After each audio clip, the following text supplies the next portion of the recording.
What is up, guys? How are we doing this morning? I figured it's March 1st.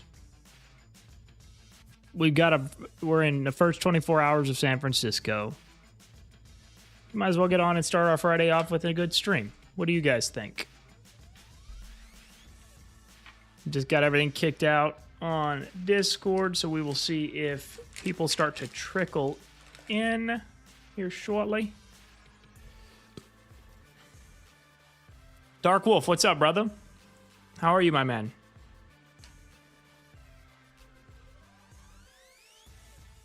Let's see.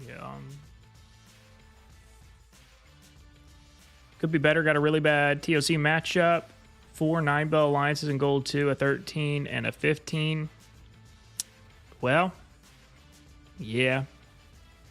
That doesn't sound too terrible, though. I mean, the biggest deficit there is 6 billion, right? Which, I mean, is not... I mean, in a perfect world, everybody's perfectly matched, right? But, like, that's not super realistic. But that's not too terrible to be completely fair. At least not in my opinion, compared to what I've seen.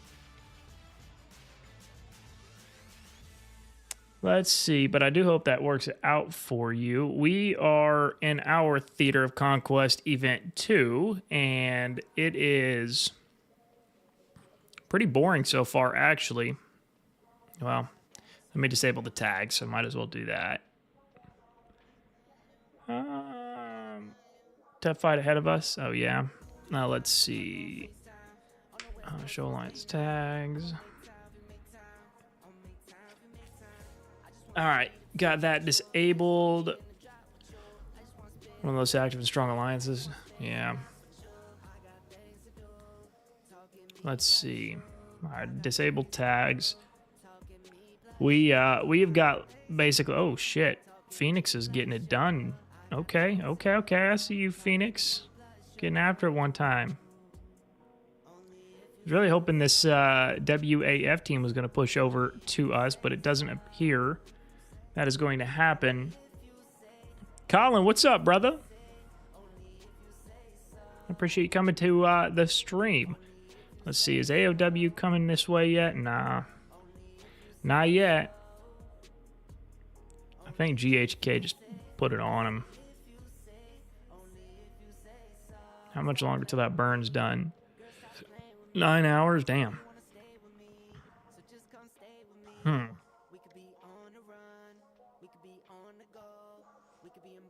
So GHK is probably going to go after U32.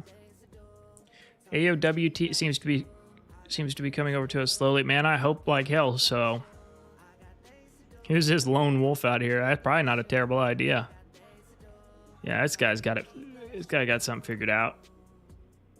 I like that, thinking outside the box, not doing what everybody else is doing. The rest of us are over here screwing off. I've been playing it over here since first thing last night. Mickey, hello, and best regards. Hello to you too. I have 2 questions that you probably know the answer to. One, if we stop the burning of our CC and the repair time, for example, 8 hours, we can burn enemy around us? Sure. But if you've got enough time to heal in 8 hours CC, my man, I would just, this is my advice, I would just, like, abandon the CC build entirely, and I would just restart a new build if you guys feel that confident you can hold it for that long. If you can hold it for 8 hours, a CC build is less than 2 hours, so just rebuild that thing so you don't have to worry about spending 8 hours healing it. However, when you are rebuilding, you cannot burn territory, but, you know, you'll be able to burn more territory after it gets rebuilt than you would sitting there holding guys on it to, to heal it. Man, I hope so. We need some action, bro. Like, I'm almost done corrupted with my freaking Raven mission and my bunker mission, the 500 and 300. Now, granted, that's going to be fantastic for me because that's going to take a little bit of stress off. I hate those missions. It's going to take a little stress off. And I've got a trip coming up here soon, so that's going to be great to not have to worry about it. And so that's good, but it's still boring. Let's see. What we got going on over here? My man Cosmo holding it down on the right side. What is this deal going on? Okay, this guy's burnt. Let's see. The Phoenix is firing it up. You know what? Before we look at that, though, I want to see what the new... See what this... S75 finally made it into our first C4, and we got placed against server 43 through 55, silver 1, but I feel like we are doing good. Any tips? Yeah, beat the shit out of them.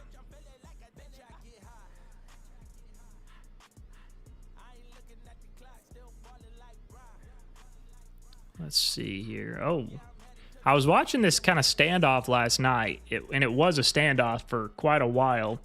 Let's see. I've never been to a L4, and so this will be my first time. Is the limit of villages in level 4 the same? Thanks for the answer. Yeah. You're welcome. You're welcome. We have in our server 400 to 500, and then level 4. Yeah. Let me put it to you this way. You are not going to run out of villages for what you're going to need in the Theater of Conquest. You'll never run out of villages that you're going to need. All right, so it looks like both S40 teams tag teamed it, and by the looks of it, now I could be wrong. I could be entirely wrong here. But by the looks of it, FWZ whooped that ass.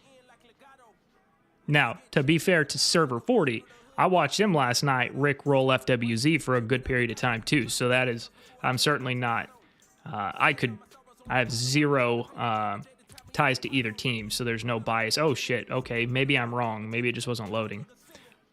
All right.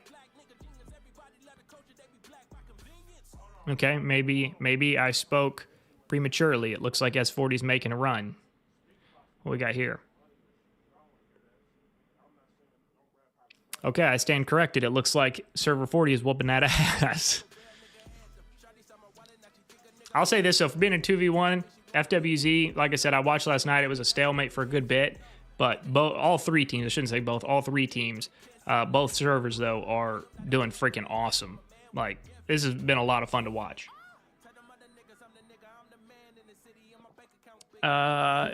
Ghost, I used to be in WAF, yeah? I literally have heard good things about them in terms of like their fighting capability from everybody that's talked about them. Everybody says they're really good fighters, so hopefully we'll get a chance to engage with them. Man, we got a squabble over here, don't we?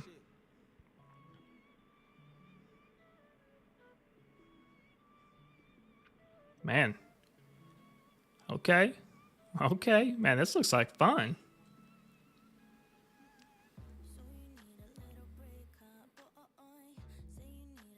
I know there's some interesting gold battlegrounds going on, too. I know there's that one with HBR that's got, I believe, like a server 14 team in it and a server 19 team.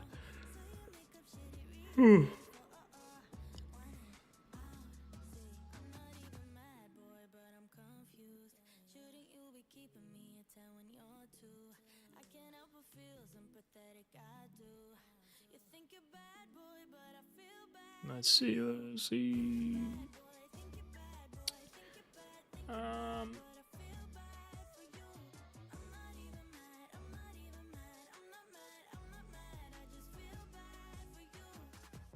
This is exactly how my theater. Are you talking about like ours or like the S40 and FWZ Theater of Conquest? Honestly, AVE S21 kind of passive. Well, I'm not sure that AVE really has anybody fight. To be fair, I think S40 pretty much gave up that side of the map and just kind of came over here and was looking to 2v1 FWZ, which doesn't look like that's actually taking place. I mean, they are 2v1ing them, but they're not winning per se. I don't know, man. I'm pretty impressed with Server 40, if I'm going to be honest. I'm watching them in combat drills and everything. Let's look at the rest of the map. So we've got A19. I think that's that mass team. And then who is this? Who's this blue team? Oh, this is server 34. Oh, so okay. So those guys didn't even try to go after AVE. They know better. They know better. So I went over there and clapping ass cheeks with mass. All right, that sounds like fun.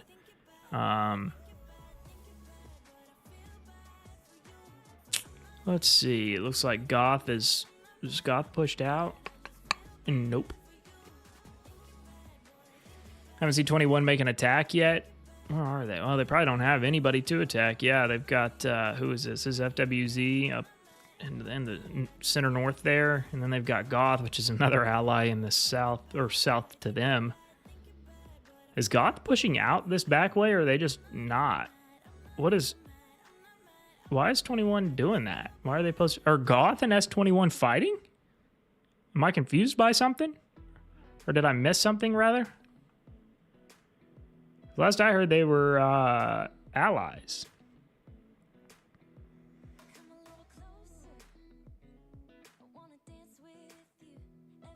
Hezbollah. Hi, bro. How are you? I'm good, bro. I'm good. How are you? All right. Let's look. They haven't lost to level 4. LOL. They have won 11 in a row. 11 in a row. Huh. Well, let's maybe see if we can shut that down, huh? See if we can shut that down, huh? I got faith in our team. Like I said, I have heard. I don't know anything about them, like on a personal level, but I have heard good things about them as fighters. I know they're went after Phoenix hard last night. So we'll keep an eye on it.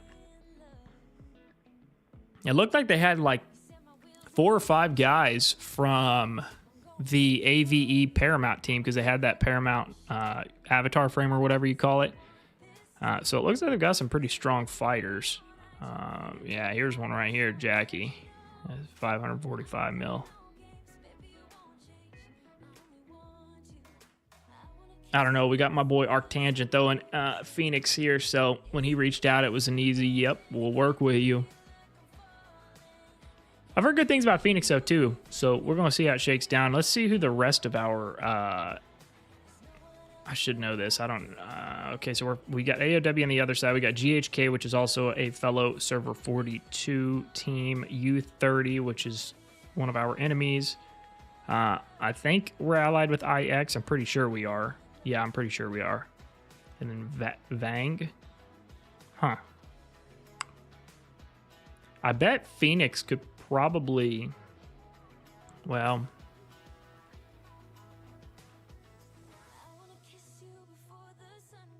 Push all the way through and get over to this lab. Yeah, okay.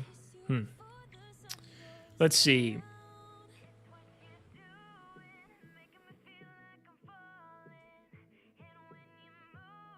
What is the ally situation in Epic 1? So I believe, unless I have been misinformed or something has changed, which is entirely possible, it is both server 40 teams, server 34, and server 19 against 36, 21, 3, and 30. So I did hear Goth. I don't know if this is true. I truthfully, and I don't mean this in an offensive way, like at all, but I have heard that Goth lost a couple of their bigger players to another server recently. I don't know if that's true or not, but if it is, that's certainly not helping them.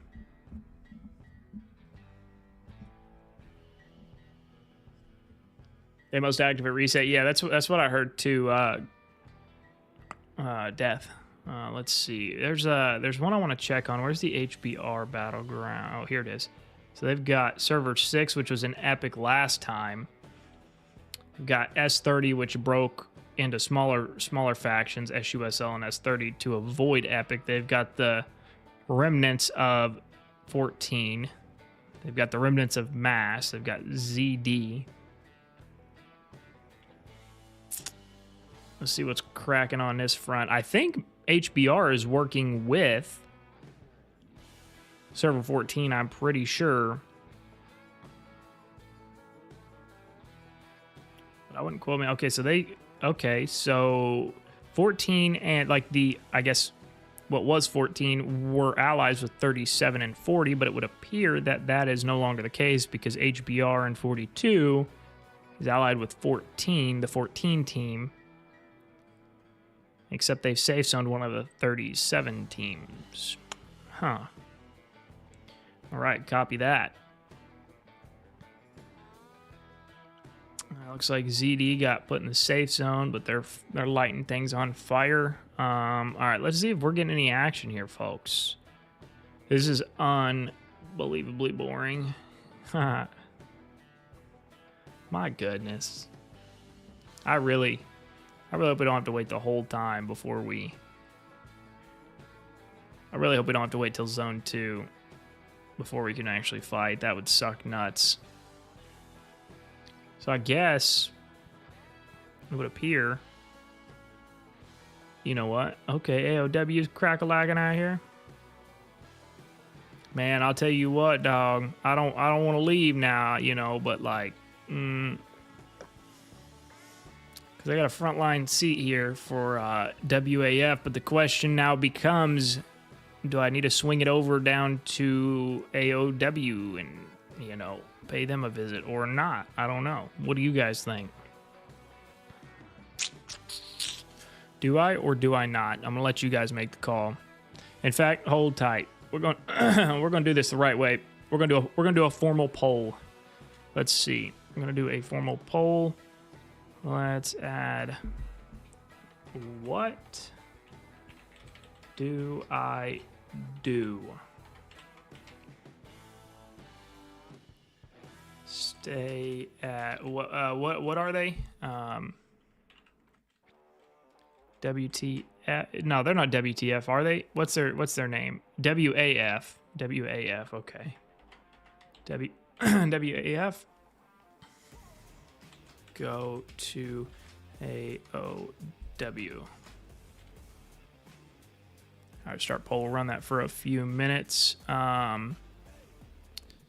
You're against General Ghost. Who is that?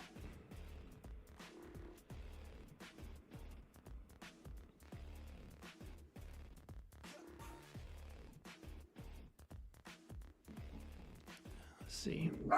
Oh, come on, buddy.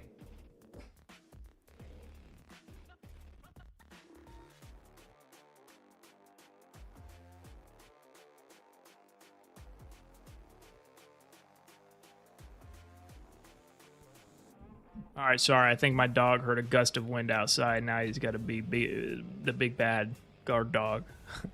And he weighs 10 pounds. Waffle will be staying in the safe zone, but Waffle have some safe zone. Yeah. All right.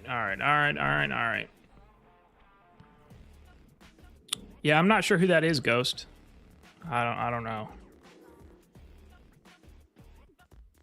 4 votes. Go to AOW. All right.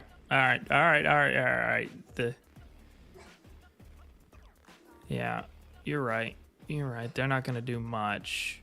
He's just gonna hug the safe zone, didn't he? Yeah. All right. Well, I'm not gonna play that game with him. That's a good point. Sorry, my dog's barking, by the way. Let's see. I'll wait till this is done building. Maybe no. I'm gonna do this instead. I'm gonna jump and then help them build, and then I'll keep trucking it.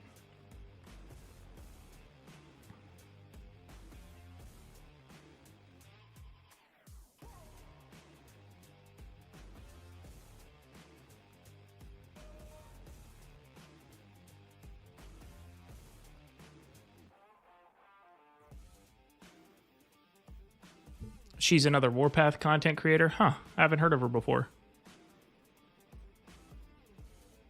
Dog be a dog, don't worry. Facts, bro. Facts. He's my little dude, man. He's my best buddy, for sure.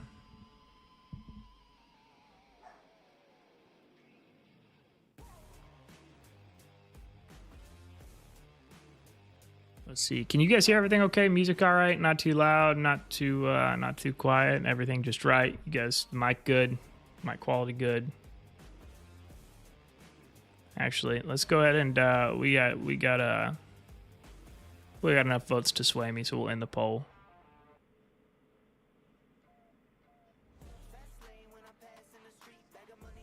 Got it. Let's see.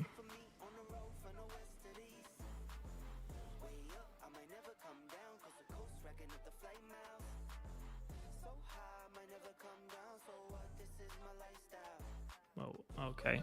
Duh.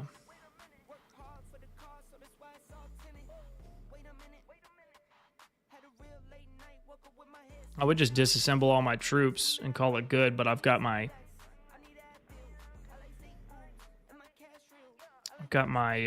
troop expansion done, so I don't want to just waste it.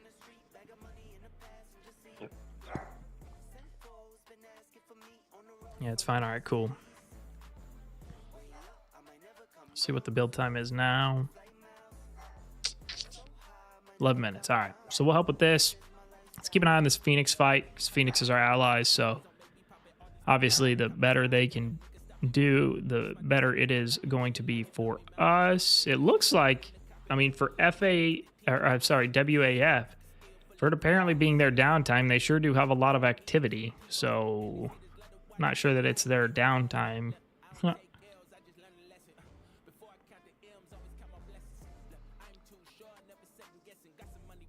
I don't know. I don't know, guys. I don't know. You know what I'm thinking about investing in? What do you guys think about this? I got this, let's see, what is this, February? So I got this at the end of 2022. Yeah, I think. The end of 2022. I got this nice big, it's not an L-shaped desk. It's like, I don't know, it's like a 3-piece desk. It's in sections. It's kind of like a half moon. And it's a great desk. It's a big, heavy-duty desk. And I love it, but I was thinking about getting one of those like standing, or not, like standing sitting desks, the adjustable desks that are like powered with the motor. I was thinking about getting one of those, and that way if I want to like stand up, I've got that option. If I want to stay sitting down, I can stay sitting down.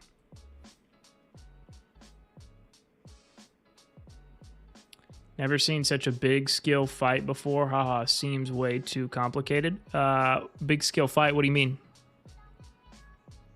Are you talking about Phoenix here in or in WAF?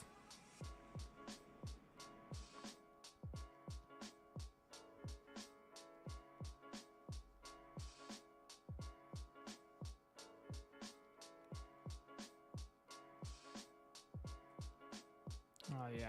How many resources have I collected so far? Oh, 20 million. Good. It's not even been 24 hours. That's good. It's good. I'm off to a good start. You know, I want to keep an eye while I help with that build. I want to keep an eye on the 36 versus 40 fight. That looked like a pretty good squabble. You got guys on both sides everywhere. I don't know. I mean, definitely got a lot of S40 here. Another S40 just deployed their base. What is this? Oh, yeah, he'll probably kill him.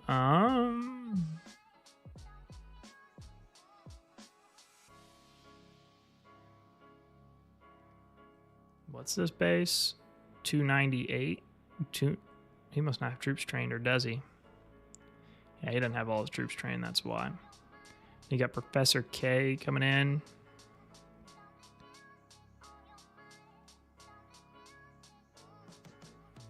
Interesting. Let's see. You would need to have your PC on your desk for that and make sure your cables are big enough. So the standing desk, I was looking up a brand yesterday actually on it. And I mean, it's expensive, but it's supposed to be like the best of the best. And it's actually got a PC mount installed on it. So you can set your PC on, like, it's weird. So you've got like the desk, and then you've obviously got the adjustable height legs, but then right underneath the desk part, you've got this big PC mount that's actually underneath, but on the inside of the desk. And so it just raises and lowers with the PC, and it's got a bunch of cable management tied in too. So it's like, it's supposed to be a very streamlined kind of thing.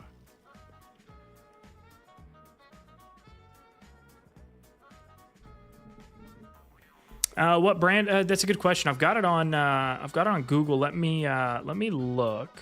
I will tell you really quickly here.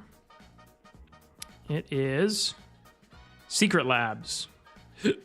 The Secret Lab. Oh shoot! Sorry, thing popped up. Secret Lab Magnus Pro. Sit to stand metal desk with magnetic ecosystem. So I don't know if you've got an opinion on that, or if you've done any, like if you've had any experience with that on your own. If you do, I'd love to get your feedback. Sounds like obviously you're a pretty smart guy and had some experience with stuff like that. So if you want to look into it and let me know your thoughts, I would be very appreciative of that.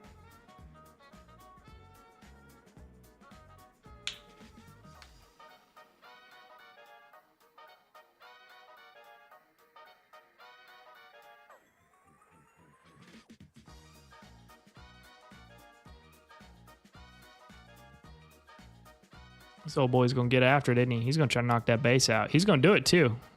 I think he's going to do it.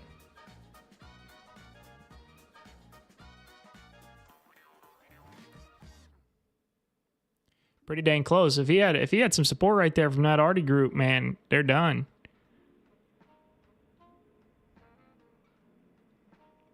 Dang. Man, if that Artie group was paying it, there's nothing that pisses me off more than when you get something going and then the Artie group sitting right there isn't paying attention, doesn't attack the base or the units. Oh man, that fires me up. I wish there was a way for like leadership teams to ban people from creating army groups. Like, just can't do it. Mate of mine got one of their chairs and is really happy with it. Okay, that's good. They're expensive, but if you can miss the money, 100% worth it. Man is going for the best of the best. Come on, brother. Come on now. You know how I like to do. Come on. I'm not going to cut corners. You know I like to provide you guys with the best, and if I had to be able to provide you with the best, I got to have the best to do it. That's how I look at least. I can't speak for other creators, but if it means that it improves y'all's viewing experience, then it is worth it to me.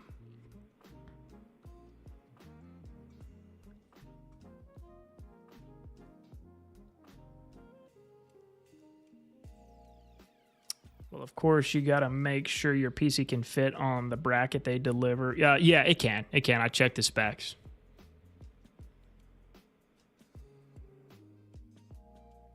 Got their chair. They're comfortable AF. I've seen some people. I got this chair. Like, this is a somewhat relatively new chair. I got this towards the end of last year. It's just, I don't even remember where. I got it on the internet somewhere. It's just kind of mesh. It's comfortable, though. It's got, like, adjustable arm. It's got, like, what do you call it? Like a lumbar support. Whatever that is. I know what it is, but let's see.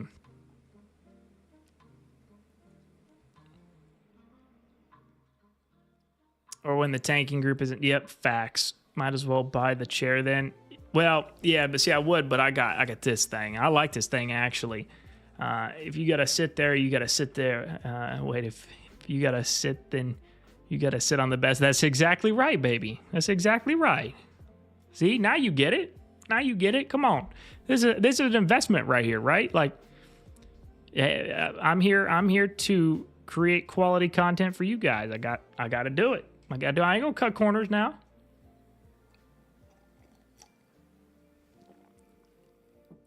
So their chairs are like $600, pretty steep for a computer chair. Yeah, oh yeah. I would say I would have to have about a $600 donation before I'm buying a $600 chair, especially if I'm getting a standing desk, which means I'm gonna be sitting in the chair less.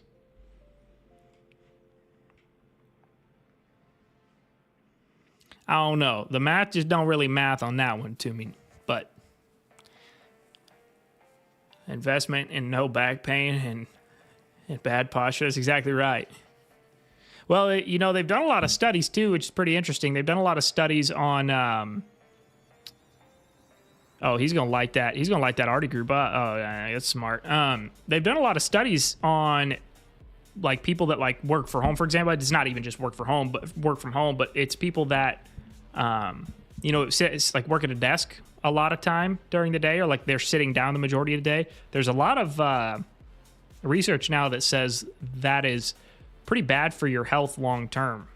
So now I'm not the most healthy individual in the world. I mean, I take care of myself for sure. I mean, I could like eat better and stuff though. But if there's something small like that, it means I live longer and healthier, it's probably worth it to me. I think. I would hope. This is kind of back and forth.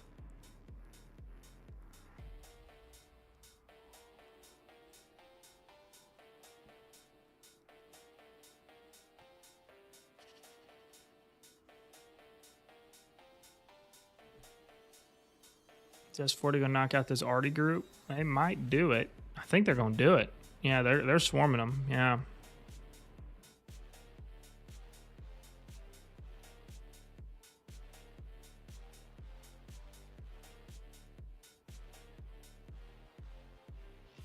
Huh. All right.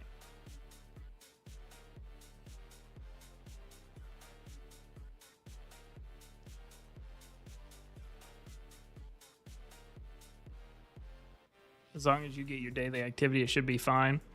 Yeah. Yeah, I'm good on that. Also, if you want to go big, you could...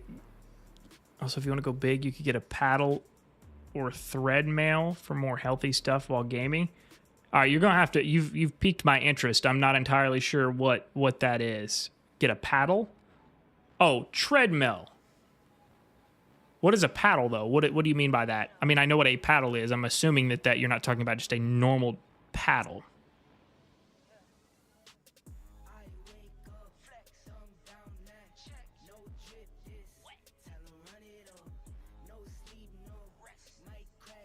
Let's see. Hold on. Let's get on Discord real quick.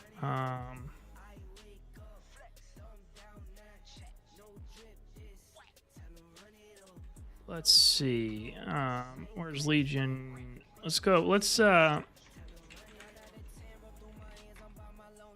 see if we get. Let's see if we can get the all popular Legion in a VC. If we can, we'll get it cracking.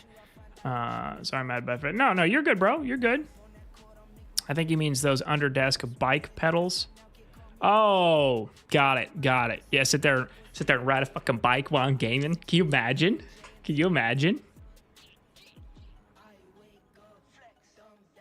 That's awesome.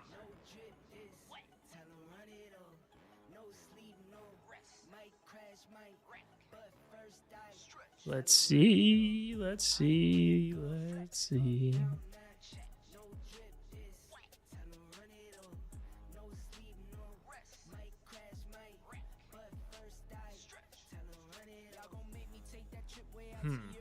We'll check back up on Discord. Yeah, bike. Get a Peloton. I can see I can like put the game on like Warpath, and I can sit back here and I can just pedal my ass off the whole time. Then I'll get off the bike and grab a hold of the mouse if I need to go fight or something. Who is stopping this build?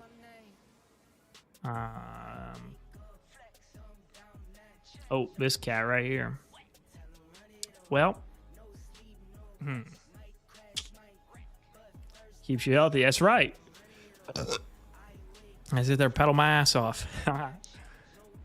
So is Goth? Yeah, I don't think anybody answered. Is Goth fighting with 21 and 30, or are they fighting against them? Because like, I would think, even though they got safe zoned here by 19 and 34, I would think they would be heading out this way to go get maybe a town and a fort. But it doesn't appear they're doing that. So I don't know. Maybe they are stuck on an island by themselves this event? I don't know. Ooh.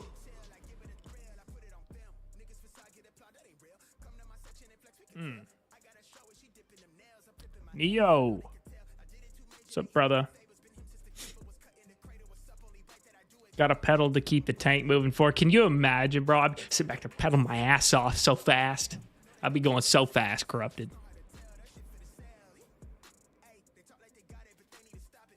Tell you what, though, I'd have the best damn tank in Warpath if it was based on pedaling. I'd get in the best. Dude, I'd be Tour de France ready in about 2 weeks if my tank performed based on how fast and long I pedaled.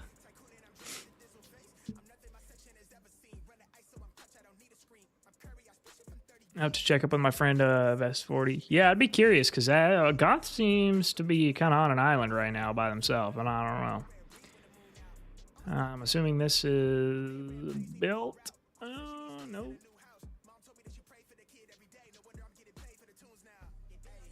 I could have swore I saw some AOW or whatever they are out earlier. I thought I did. Evidently, I'm wrong. Maybe they're behind the safe zone, I guess.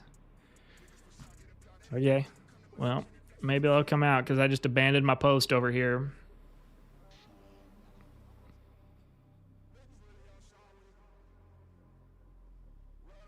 1, 2, 3. Let's see.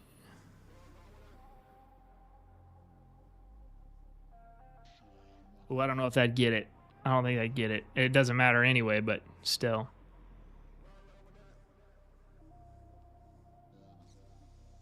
What kind of resources do we have over here? We got 48, so we need some more. What are our tags looking like? Okay, are all our tags updated? I don't know if they are or not. They're just build tags. I'll just turn them on for now. Where's show alliance tags? All right, that's fine then. I would say we need to probably go build that though. Oh, go build over there that way. All right, let's go back to this other file. Let's see what's going on with Phoenix while we drive and while we work our way to the other side of the map. What's going on here? All right, so Phoenix is...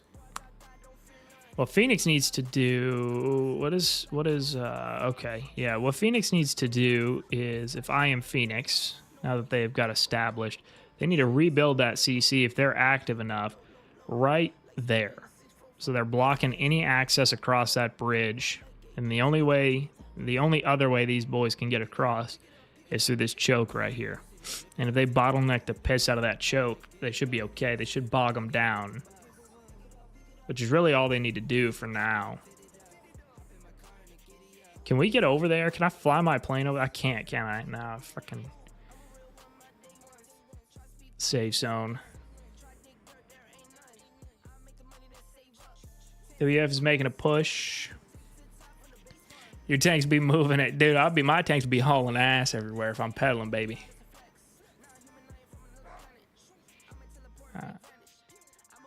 All good. How are things? Neo, things are good, my man. Things are very good. I couldn't be more blessed, my friend. I'm glad things are good on your side as well. In the last event that I see a cheater Ali. They have 1 billion HP with 150. No, it's not a cheater. No, it just means they invested in probably a combination of walls and city tech. I don't think that's a cheater. It's somebody who's very single focused. Yeah, tags are updated. Okay, you gotta love when your TOC and your entire alliance is. Gotta love where you're in TOC and your entire alliance is death, so you gotta work together with your forced teammates and you can't teleport.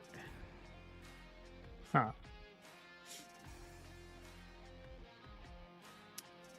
One day in leader hasn't even built a CC yet. Hold on, you're in a TOC and your R5 hasn't even built you guys a CC yet? Are you serious? Sorry if you hear my dog barking in the background. He kind of runs the show around here, and I'm fine by it, so he's the boss.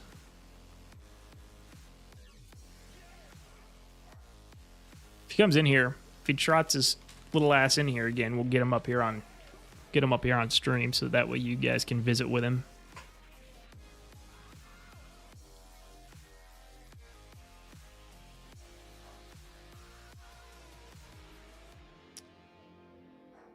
Check silver 2. All right, let's take a look. I assume you're in San Fran. Yes. Silver 2. Wow, that is a lot of battleground. Okay, you're gonna have to give me a number. Goth is weak. Got an answer from my friend, my S40 friend. Goth is weak, and S21 is bored. Oh, okay, so they're gonna. So S21 said we're gonna bully you out of our boredom.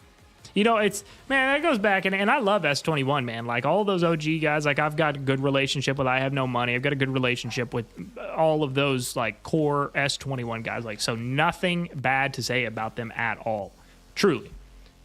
However, like, that kind of, like, you have to expect you're going to be bored when you mass recruit like that, like whales. And I'm not saying what they did was bad, right? Like, I don't think there's anybody that would be like, oh nope, you're a 700 mil player, we don't want you, right? Like, so come on.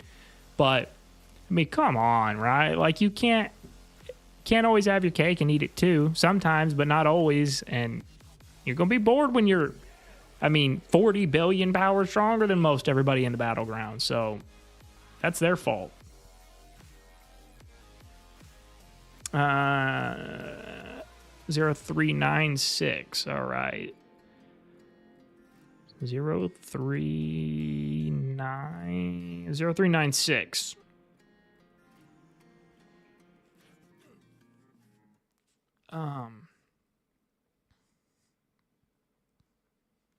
Which alliance are you in?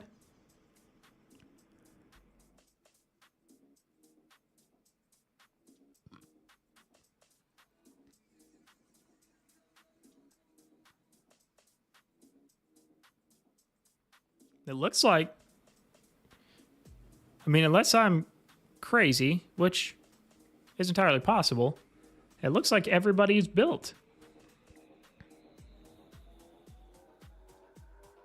Well, yeah, okay, so those two are in the safe zone together, so they're in a coalition. These two are in a coalition. These two are in a coalition. These two are in a coalition. These two are in a coalition. What about this? LSW. So these two are in a coalition. K8P, is this their territory too? These guys have both built. Ah, it's right here, isn't it? India, okay. Yep, I'm just now seeing your message. Yep. Got it. Makes sense. Oof, that's tough. Hello, Deathwish. Happy to see you live. What do you think about my recent comment on your latest video? Man, I'm gonna be honest. I get a lot of comments, so I would have to go back and look for the comment specifically. I apologize. If you can, maybe refresh my memory, that would help. Epic Battlefield is boring. The fun is all going.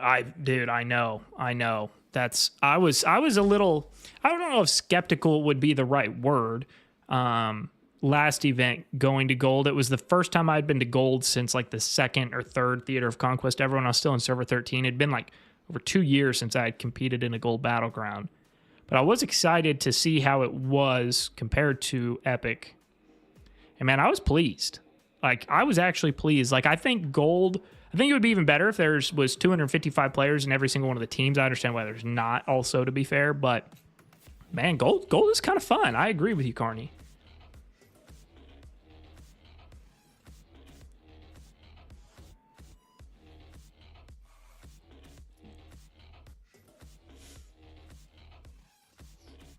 Let's see.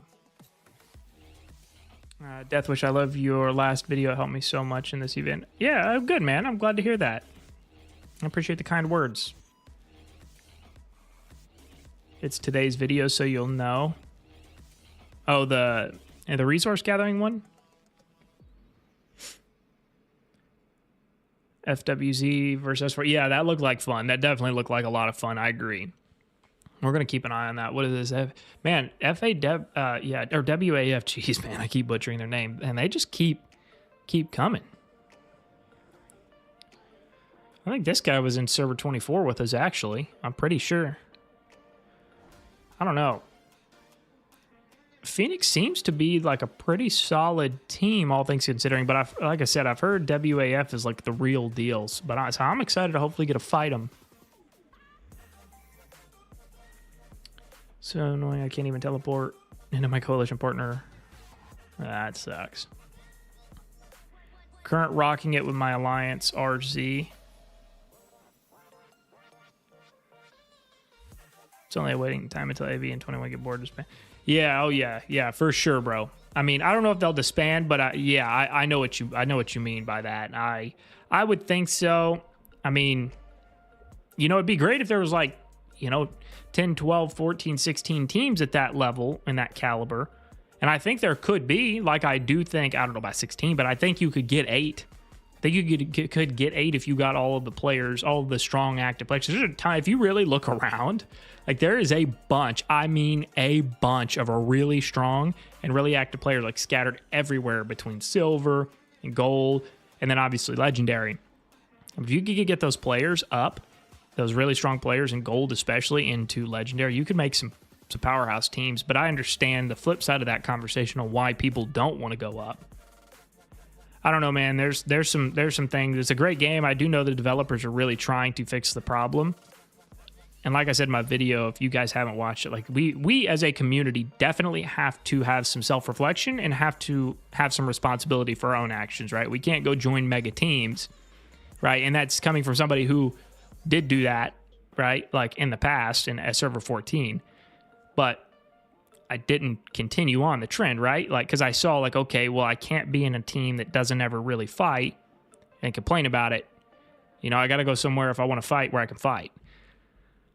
I don't know. It's a double-edged sword, right? So the system's never going to be perfect for sure. Nothing ever is, to be fair, in anything in life. But I think there's definitely some improvement that can be made. But we'll see what happens. Almost 0 gold teams have 255. That's the problem. No teams fill up anymore. Yeah, for sure, bro. Agreed. 100%. 100%.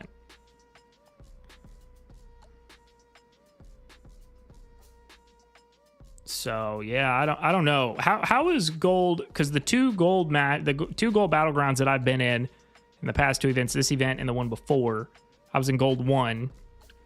What is gold 2 and gold 3 like? Are they like still pretty competitive, just like gold 1, or do they start to kind of fall off a little bit? What does gold 2 or gold 3 look like if you've got any experience in those battlegrounds?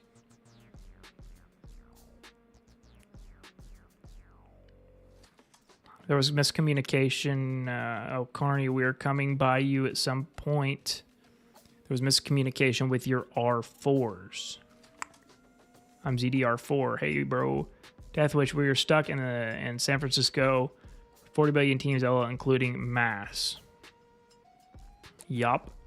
And now we're in gold and still can't. Yeah, bro. But that's not a like a matchmaking woe per se. That's more of a strategic play by WAF, which I get totally, 100% get it. But hopefully that will change and we'll get some action here soon.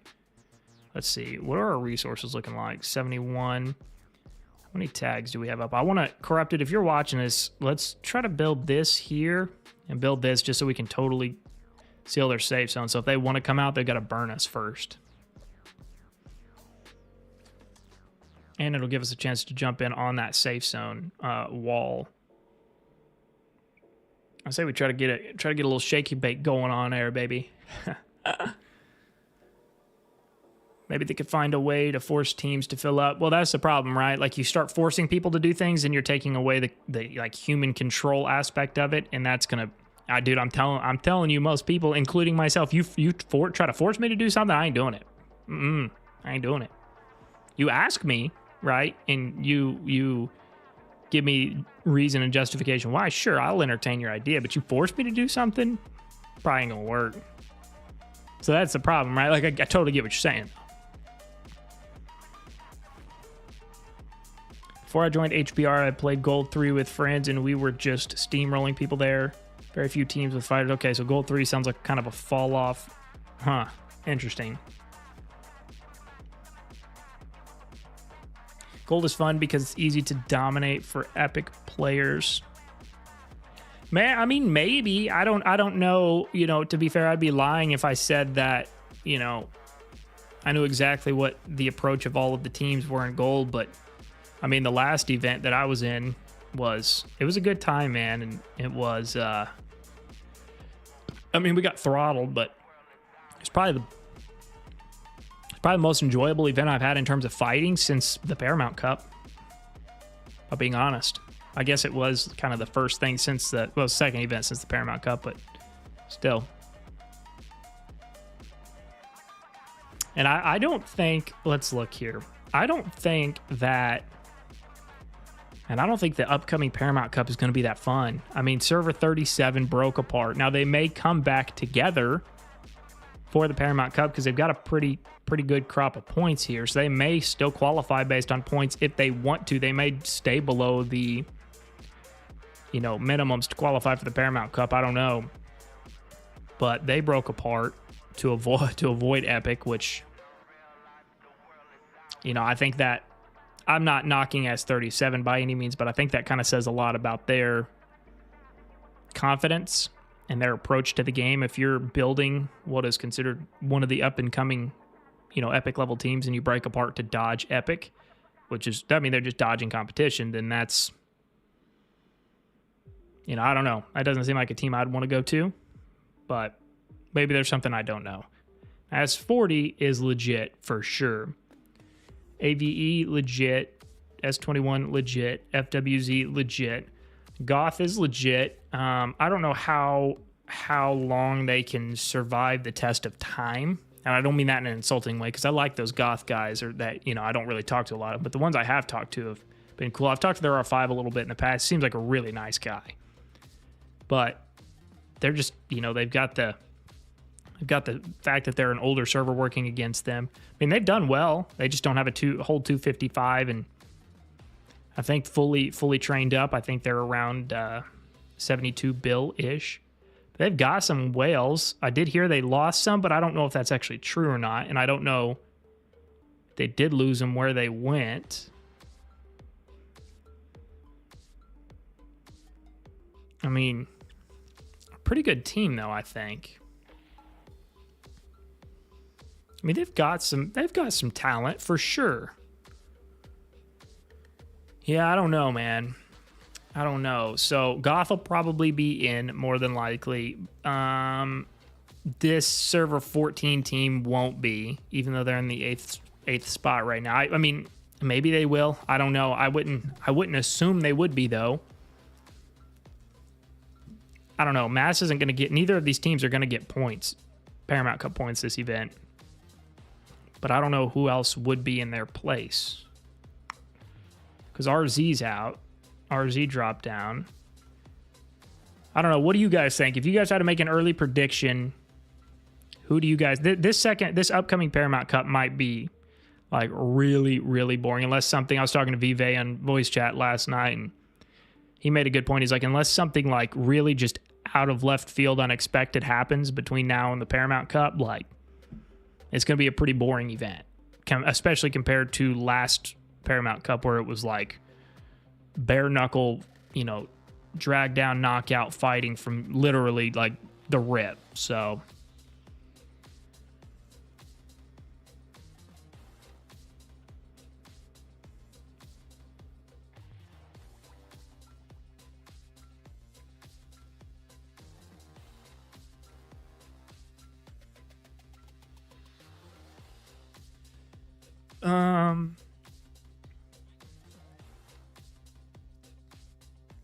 I think it's better to leave it open. All right, yeah, if you want, that's fine.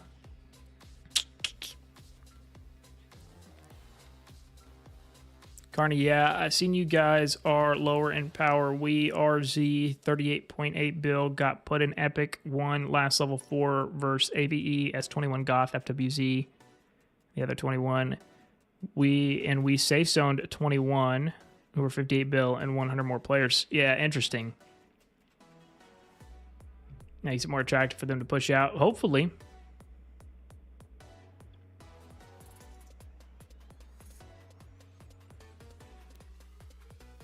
And go off you shot, gotcha. Yeah. I know about him. I've talked to him just a little bit. 80 and 21 have to fight. Yeah. Yeah, I mean, you'd think, but maybe not. Who knows?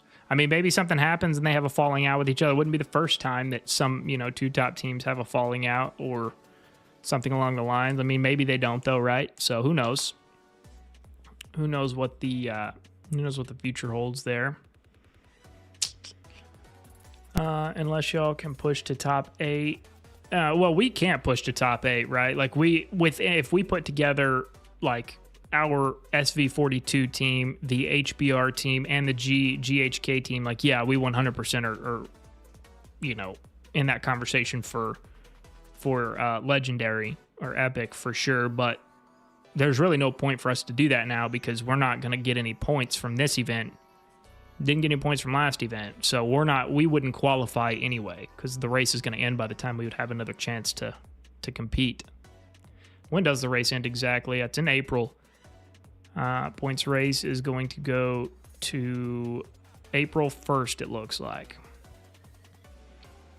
And then final announcement phase, let's say finals. So from April 2nd to April 25th is going to be the announcement phase. And then starting on April 26th, it's going to be the campaign phase. It's going to be Friday, April 26th. I don't think they have to dislike each other like the past top alliances, but AV and 21 have to fight on opposite sides. Well, for the Paramount Cup, for sure, but I mean, I think the conversation for them, and again, I'm not in either of those teams, so I'm not speaking for them by any means, but I think the conversation is going to be, do we want to fight and one person, kind of prevail and get everything, essentially, or do we want to both just kind of stay the course, be bored, and get a bunch of rewards and stuff, and see if any other top teams kind of pop up along the way after this Paramount Cup? Because while I am completely fine foregoing the second Paramount Cup because the way it looks as of right now, it's going to be boring, like really boring. And what I think we've got going on in Server 42 is actually I think it's pretty good, right? I really do believe that we can turn this into a really solid server and just destination in general. But that also depends on if people are patient and trust the process. If people start running away trying to chase the next best thing, then it ain't going to work, right? But we'll see. One way or another, though, I definitely have the intent of playing in the third Paramount Cup, regardless.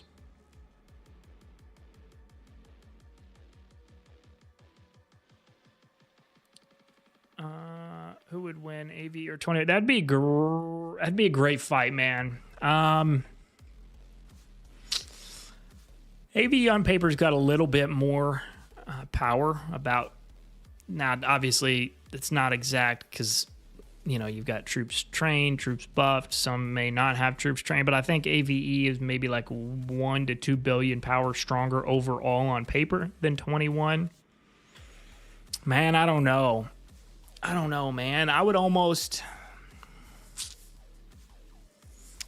go 21, man. My money would be on 21, and that's not hating on AVE at all because AVE is obviously great. I don't think there's any denying that at this point. But yeah, man, I think my money is on 21 in that fight because 21's just been around the block. They've been around for a long, long time. So is AVE, to be fair. But I've seen 21 just get the shit kicked out of them, time and time again, and they just don't give up. At least their core guys just don't give up. They keep coming back. Like you can't beat somebody that doesn't give up, right? And so that's the thing. And this is, again, not a knock towards AVE at all, but I haven't really seen AVE face any kind of actual adversity. So I don't know if they faced adversity, let alone faced it a couple of different times, if they would even survive. I don't know. But then to be fair, too, and I'm not trying to knock any players individually, Server 21 also filled up with a lot of the G27 guys, right? Which we know, not all of them, but a lot of them were just chasing the money and the power, right? So maybe the 21 team now is different than the 21 team in the past. And if they get punched in the face, they're going to run away again, So I don't know. They're going to jump to maybe some of those guys that are the power and money chasers. Maybe they hightail it out of there if they start having a little bit of adversity. So I don't know. It'd be up in the air. My money would be on 21, though. Paramount Cup, it would be great to see 21 AV and FWZ versus the rest. It still wouldn't be competitive. That's the three strongest teams, and after that, you've got a 20 build drop-off for the next closest team. I mean, that wouldn't even be close anyway, in my opinion.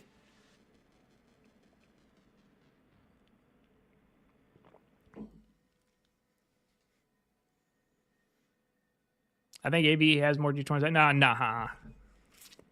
Nah, AV's got quite a few 14 guys. AV's got quite a few 19 guys.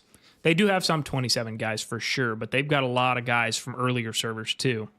I think 21 definitely has got more G27 guys, and so does FWZ too. FWZ's got some 21 or some 27 guys, or I should say former 27 guys. And like I said, just to be clear, that is not a knock in any way, shape, or form on any individual that is in either of those teams. They're just kind of calling it what it is. Let's see what's going on with the S40 fight over here. Let's see what's banging around over here.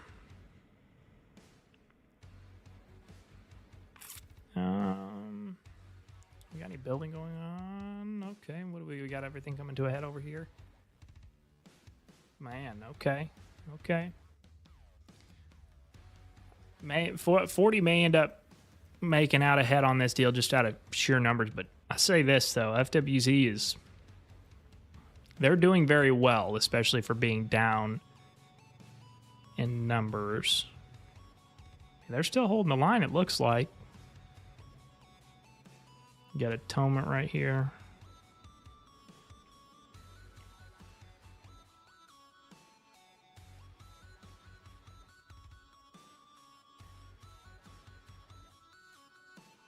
Man, yeah, I'll be honest with you. I'm pretty sure 21 got a bunch of 27 guys, man. And in fact, I know they did.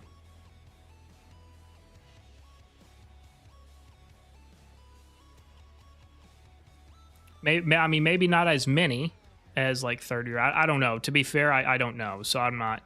But I do know they got quite a few S27 guys. But yeah, I mean, if I had to put my money on one team, I would put my money on 21. But I would do that knowing full well that there's a good chance I would lose my money because AV is obviously no joke.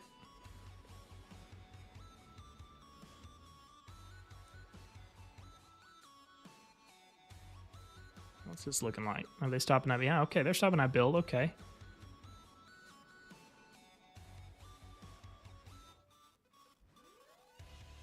Times 425. What's this guy? 537. Okay.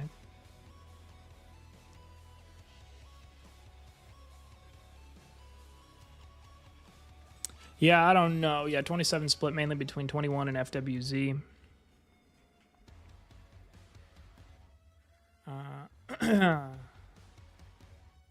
FWZ's holding, but doubt they will last long enough. Yeah, I mean, at the end of the day, right? Like they're in a bad spot just from, you know, a numbers perspective. But I mean, either way, even if they do end up kind of losing the line, so to speak, they seem to be fighting pretty good. One mistake for FWZ is a lot more deadly than one mistake. Yeah, for sure, especially when you're down numbers. Agreed.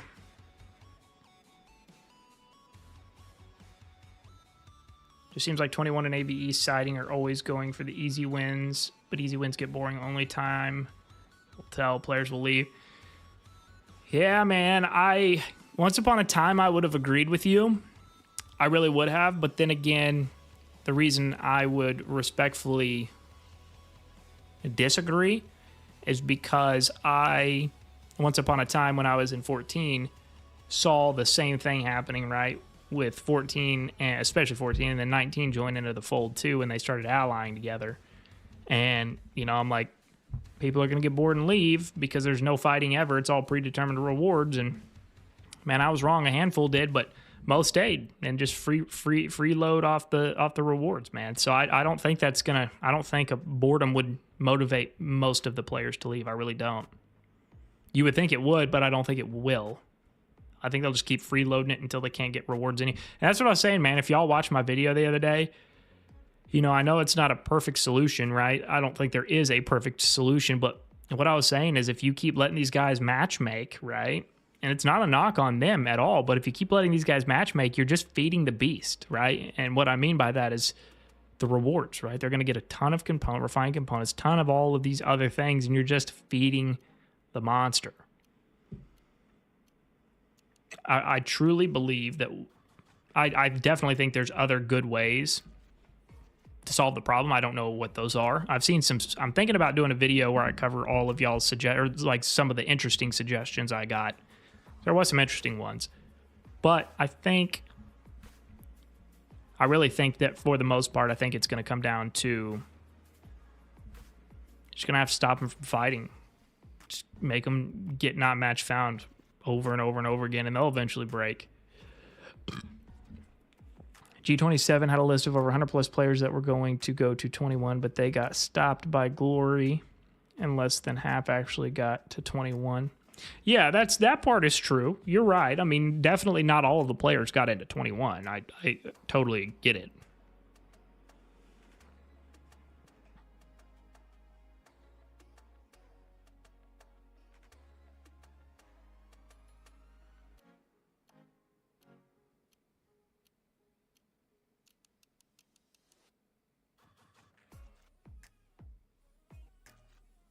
There's my boy Arctangent.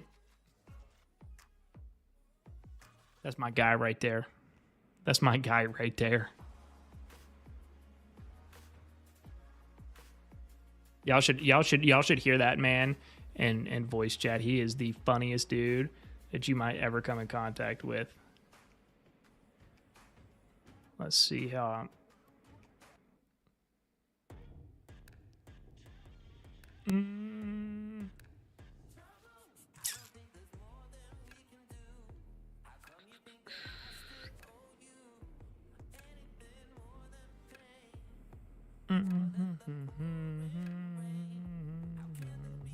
Where am I? Where I need to be at? I just hope I don't get killed on my way. I'm not really trying to hide myself either, to be fair. Oh man. Yeah, we'll see. I don't know what. Okay, let's talk about this. What? Hold on one second. What?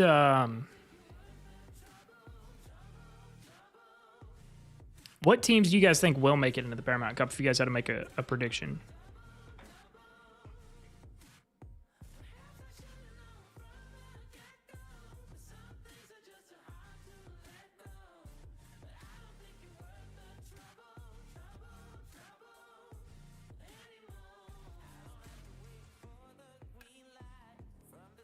There's nothing there to kill you. Well, that's good. That's good. Oh, I can move on down the road. Where do I want to go? Okay, I need to go here. All right. What are we looking like over here? There's my boy Shark. Who else we got posted up over here? Bow.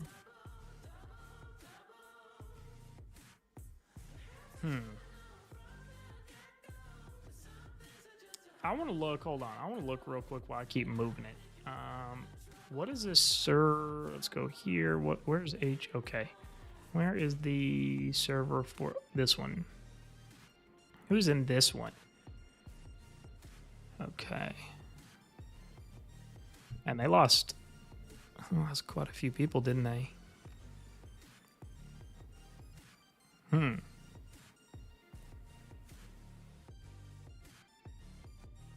Interesting.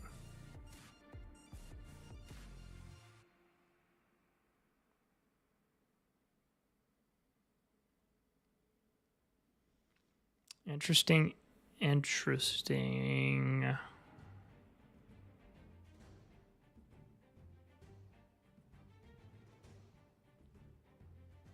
Let's see, who else do they have? Yeah, it looks like they lost pretty much everybody. Then get him in VC. Get who in VC?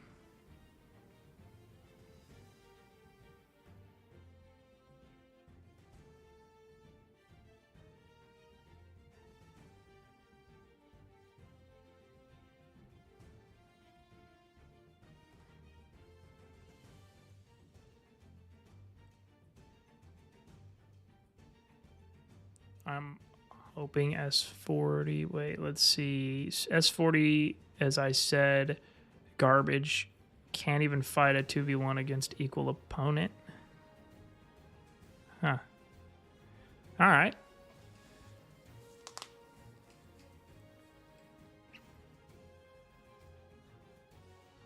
That dude right there actually only around 40, G27, 21. Most didn't get in.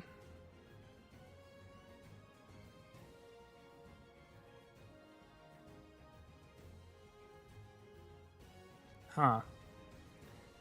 All right. Well, sounds like you guys were right then and I'm wrong. It's just pointless. The top 4 alliances are all allied. Most players will stay there only because they will be leeching off no money spends. I mean, don't get me wrong. I mean, you're not entirely wrong. I mean, I think we all love some gifts. I love some gifts. I'm not going to lie about it. You know, I don't... It's tough, right? Like, the gifts definitely help, for sure. But, I mean, to be fair to those guys, right? They have a lot of big spenders within their alliance on their own, right? So, like, I'm not sure, like, the gifts are just kind of like extra stuff. I don't think a lot of their guys really need the gifts per se. Some probably do, though, but probably not most, if I had to take a guess. Man, there's like there's little fight. I don't even know where I'm at on the 431, and I've only got like 300 kills. I killed one guy last night that was running around his light tank underneath some fighter planes of ours. So I got that. And then I think I woke up this morning with some other kills because I had a couple units out in army groups. And I got a couple kills while I was asleep through that. But other than that, that's all the action I've found. So, yeah, I'm not...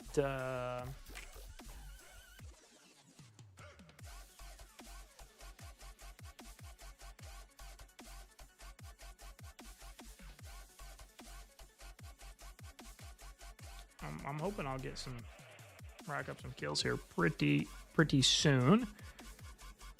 The guy you said was,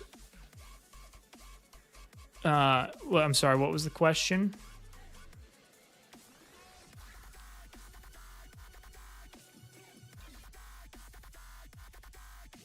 It seems like more people are catching on to the whole come down here idea. I don't blame them though. Maybe AI hope AOW comes out. I really hope so. Let's see what's going on with F Phoenix while we keep trucking it. They're stopping their build, yeah. Okay, so they got some. Okay. So they're making some moves. They're getting it done. Maybe. I think Phoenix is more North American time zone, so it's 9:30. So they're probably getting cooking right now. They're probably getting cooked up right now.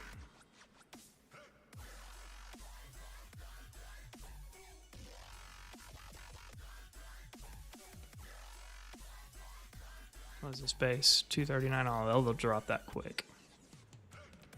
What else they got in this build? 218.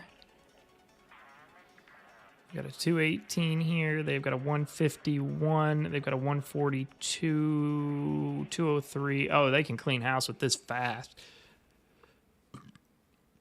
Because it looks like they got, what's his face out of there? Jackie. Yeah, it looks like Jackie's gone, which was their big whale still in the area. So it looks like that's gone.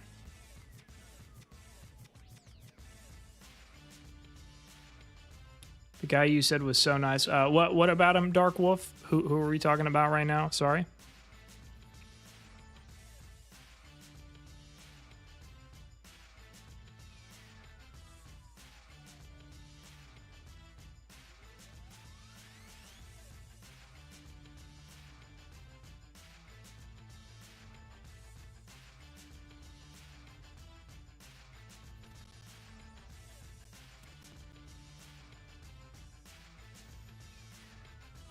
Man, Phoenix can make some moves, man. This is going to be good. It looks like they've got the momentum on their side.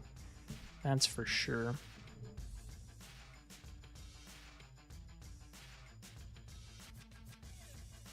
Oh, with the guy from server 40? Yeah, I've only talked to the guy on server 40 on, like, in-game chat.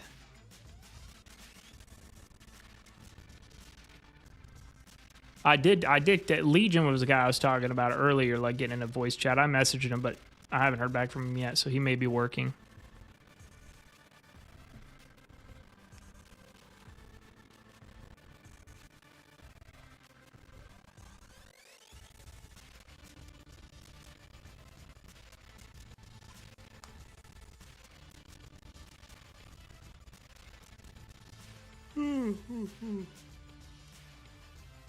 Oh, man, this is not going to be good for WAF.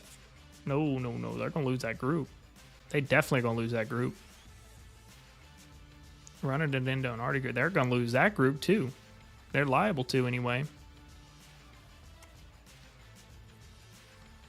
Man, whoever's leading those rallies just did Phoenix a favor, I think. Because now their Artie group is, yeah, oh, yeah. Go get them boys. No, don't bail out. What are you doing, bro? You got the numbers. You got the numbers. Commit to that. Yeah, all day. Jump on them.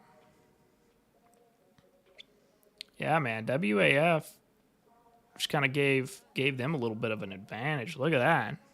Yeah, they dropped a half an Artie group and then some tanks. Isn't Legion quitting?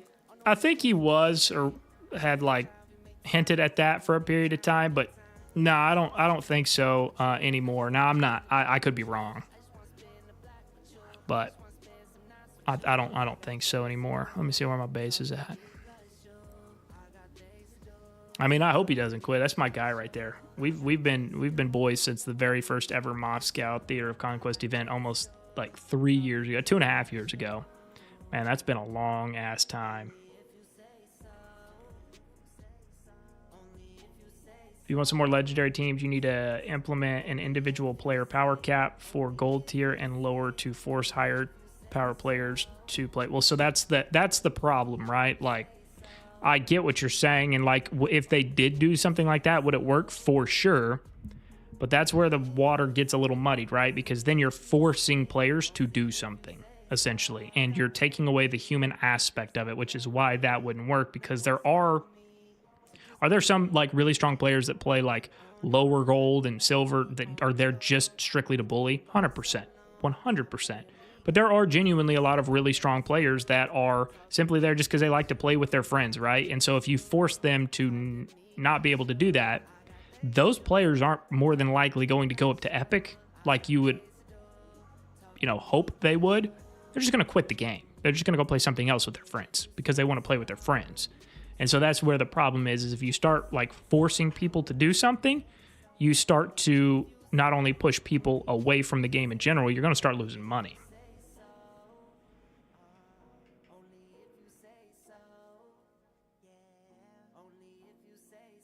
Exactly why your idea doesn't work. You can't force people to not be on a big team. Exactly, but I never said you can't force people to be on a big team, which, with all due respect, tells me you didn't watch the video either at all or all the way, or you didn't listen to what I said.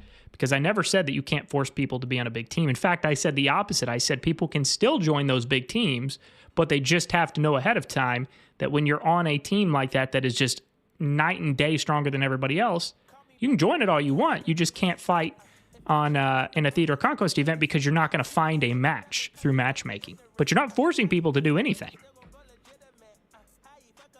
So that's why you're wrong.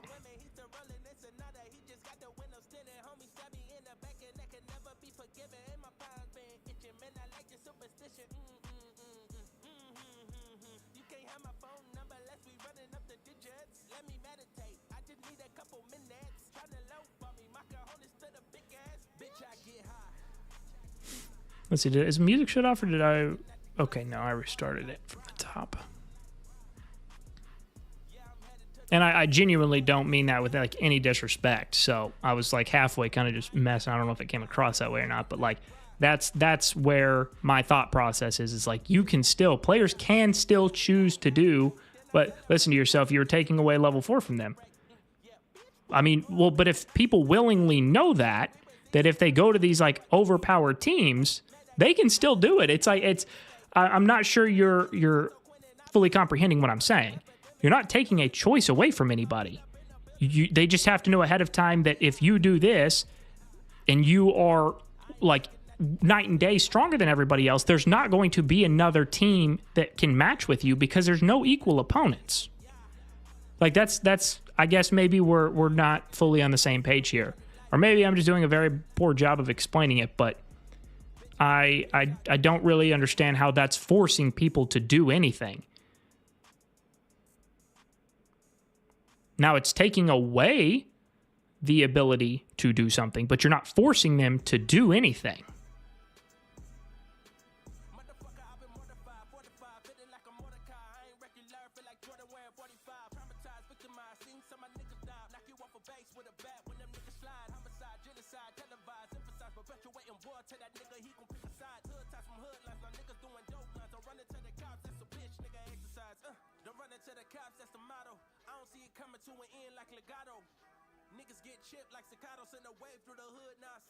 You're looking at it, I think maybe the disconnect there is you're looking at it from a alliance whole perspective. I'm looking at it from an individual player perspective. Because you're still giving the players the ability to join that team or to not join that team or whatever they choose to do. But as an alliance, the alliance suffers the consequences, or rather the collective group of the members in the alliance. But as an individual player is what I'm talking about. You can't force somebody to go play Epic if they don't want to. That's what I'm saying. Now, as a collective group, sure, you're impacting an alliance as a whole, but as an individual player, and that's at the end of the day what this is we're a bunch of individual players coming together on a team. So if you start to restrict the teams, not the players, then the players will hopefully kind of self-govern, so to speak, themselves. Now, I did see one. Let me go see if I can fish it out in the comments. I thought it was the most unique idea that I had seen or suggestion I had seen. Let me see if I can go find that real quick. Because, I mean, it was phenomenal. I thought anyways. I haven't heard anybody suggest it before. Let me see.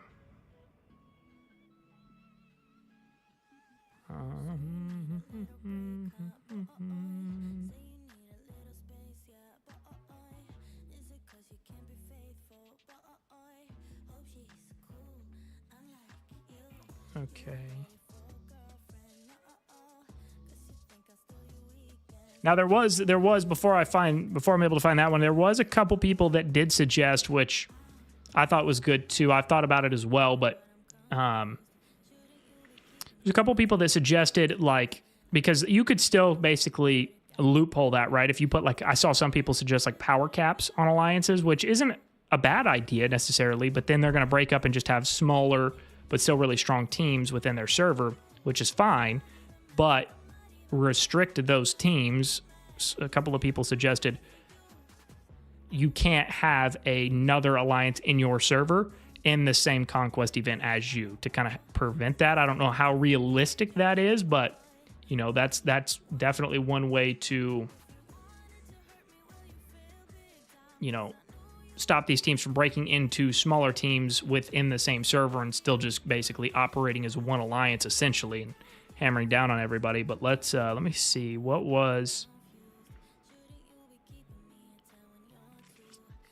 It was a really good suggestion. It was a unique suggestion.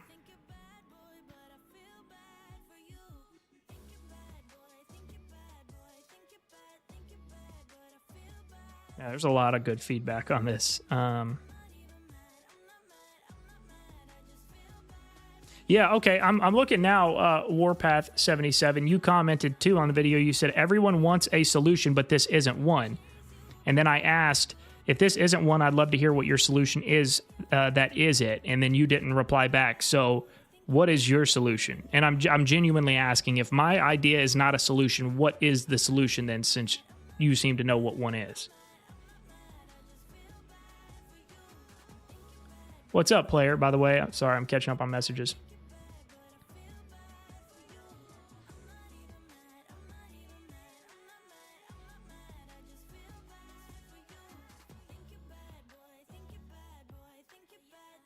People complain about players of 600 million gold, so if you put an individual power cap on a lower battlefield, more players will switch to Epic, and even possibly some may come from gold to play silver. Right, but the issue with that, Quentin, is the fact that if you are putting a power cap, and this, no solution is perfect, right? Like, mine's certainly not perfect either, but I think the goal would be to find a solution that is as close to perfect and that is as beneficial to as many people in the community at all battleground levels as possible. But I am a firm believer, and maybe you disagree with me, but I am a firm believer that shit rolls downhill, right? So the problems that you're seeing in Epic, or I'm sorry, the problems that you're seeing in Gold are created because of the problems going on in the Epic, Legendary, whatever you want to call it, Battlegrounds, right? So everything rolls downhill. That's kind of what I look at it. That's kind of how I look at it. But I don't know. That's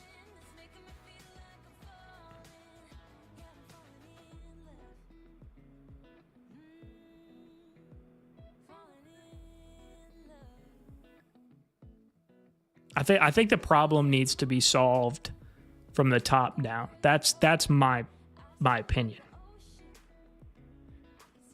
I saw somebody that Zone Clan is the name. They said, I think they should consider how many times alliances have won historically too. That was a unique one. I'm not sure how much that would really help the problem per se. But you know, it was out of the box thinking. Where is the one that I saw? It was a very interesting suggestion.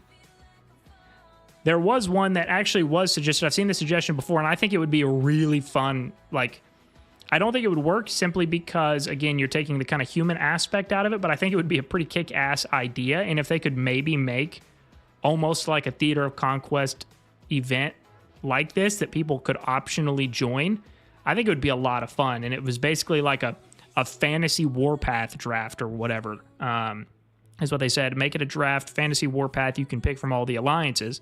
And so everybody that essentially like signed up for it, you could even make it like a minimum power if you wanted, just because it's kind of like a not a one-time event, but it's a very like niche event. So you could make like a minimum power to sign up as an individual player, because you would have like team captains maybe. I don't know how you'd even pick the team captains, but like just the idea of being able to draft players but have only like X amount of players maybe per team over, I don't know, say 500 million. Like each team could have a max of 10 players over 500 million, or 5 players, or whatever that number is.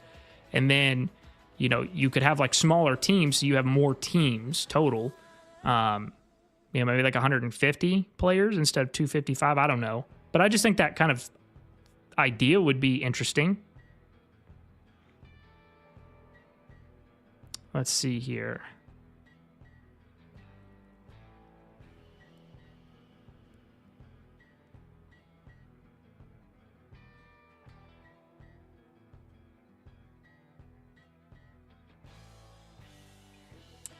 So, okay, I can't seem to find the actual individual suggestion. Maybe somebody removed it, or maybe they deleted their suggestion.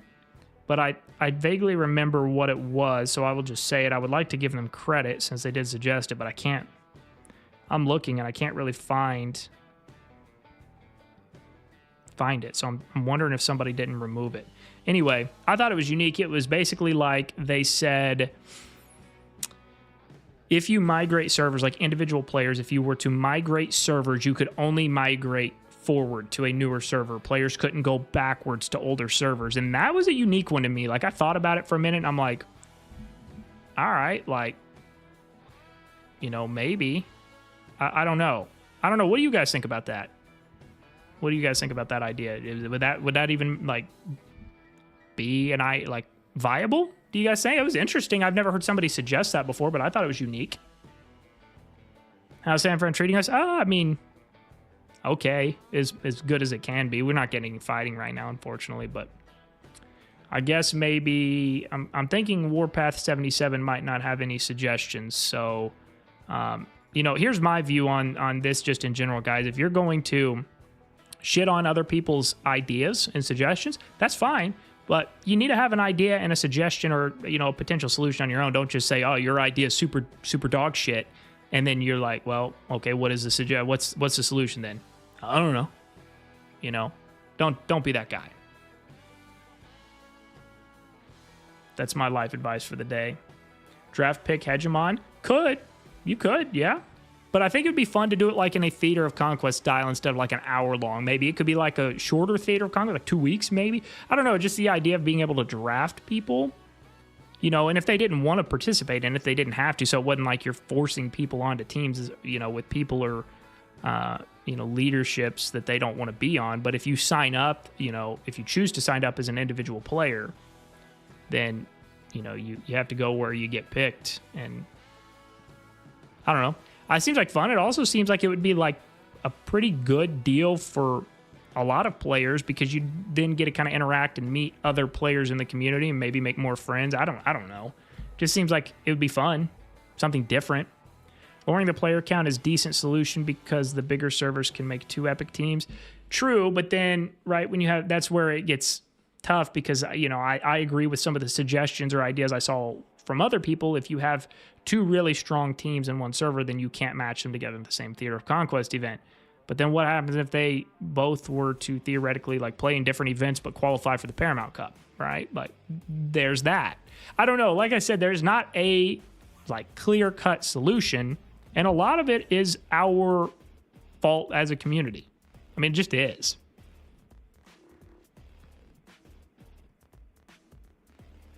Yeah, certainly interesting to stop migrating to older servers. There might need to be some sort of allowance to move to older servers. I myself started in 31 and moved to S12. Right, yeah, exactly. But think about it. Think about if you couldn't go backwards, where would you be right now, right? And I know you don't necessarily have an answer to that, but think about how that could potentially change the entire landscape of what Warpath looks like if that was a rule for everybody. You can't go backwards. I've never gone backwards, I don't think so. I went from 13 to 14, 14 to 24, 24 to 42. So I've never gone backwards. Now that doesn't mean that I won't maybe at some point. Hopefully I don't have to migrate for a while again, but I don't know. I just thought that was kind of unique. Truly. Solution, make Jake 500 mil and remove safe zone border, solve all me problems. Huh.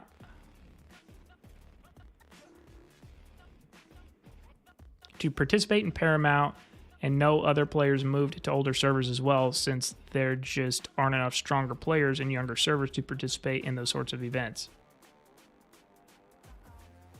Oh, I see what you're saying. Your message was basically an extension of your previous one. I moved to S12 to participate in Paramount to know other players move to older servers as well, since there just aren't enough stronger players in younger servers to participate. Right, but then if you think about it though, right, at least theoretically, if you force players, I shouldn't say force, but I guess it is kind of a force in a way, even though you're not forcing them to go to a particular server, they can go anywhere they want.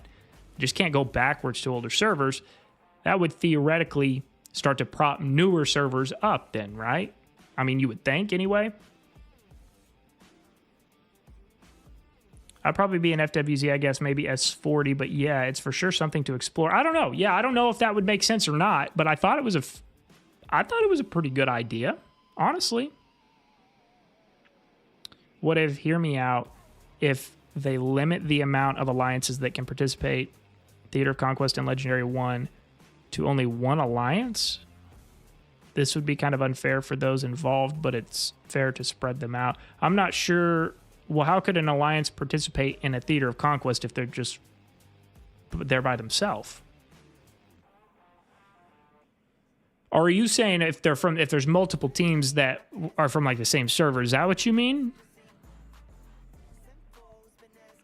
Maybe to try to get teams to get a full member count, they could do a Paramount Cup for all tiers. See, I've heard that too. I don't like that idea, and that's not a knock on you at all, because I've heard that suggestion a bunch of times. The reason I'm against that is because that kind of takes away the motivation to go to a legendary, because if you can play the Paramount Cup in gold or silver, then it's why even bother going to Epic? You want a premier event that you have to go to that top battleground for to be able to compete in. I think that's the idea there, and I agree with that idea. I think it needs to be just one exclusive event that the top teams can compete in, because if you start making it available to lower battlegrounds, then it just further dilutes it.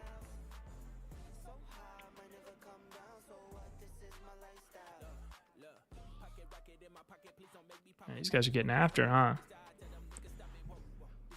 That's Jackie Base is strong. They may not get this. I don't think they're going to get this. They don't have enough already there.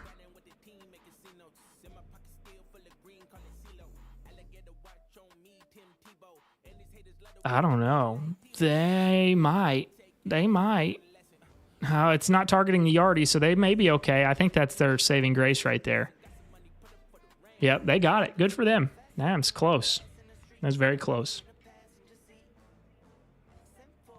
I mean, from the safe server. Yeah. Okay. I see what you're saying. Yeah, would be kind of unfair for those involved. Yeah, that's true, right? Like I said, man, I'm not trying to be an ass. I mean, I can be like that Warpath 77 guy. I mean, I don't know. I mean, maybe a great guy, but like when you're shitting on everything I say in the comments and then you can't even, oh, wow, there's Jackie again. You can't even provide a solution, you know, like shit on my stuff all you want. That's fine, but give me something to support your idea. Because if you can throw out an idea that might be a possibility, man, I'll support it. I'm not here to be right. I'm here to see what makes the most sense for the community. So if you want to shit on my stuff, fine, but just give me a reason. Give me a solution in place of what my idea was. Yeah, it'll take away motivation for people to go to Epic, and some of the smaller Epic teams might even try to drop power to win in gold because they can't win in Epic for sure. They could put an 80 billion cap on the current limited conquest and then make it so it goes up a bit higher each time. Might be good to limit the power so everybody has a chance to participate. Well, hold on. Let me reread that. They could put an 80 billion cap on the current limited conquest. Well, so what 80 billion team do you know that, or what team competes in limited conquest event that's even close to 80 billion? If you're going to cap it, you'd have to cap it much lower. But the thing is the limited conquest events are on Cycle 2 now. And Cycle 2, I don't know if you guys have paid attention, but there's not a legendary battleground on Cycle 2 anymore. The only legendary battleground is on Cycle 1. So all those Cycle 2 teams can only compete in gold or silver. And once they cross that threshold of 30 billion, and I'm sure that'll move over time, but once they cross that threshold of 30 billion, you know, they're going to have to be forced to go to rotation 1.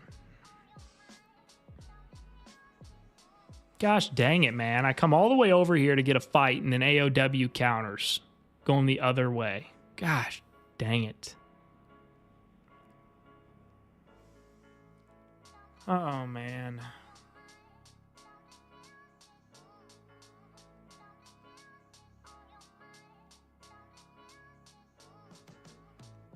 What do we have going on over here?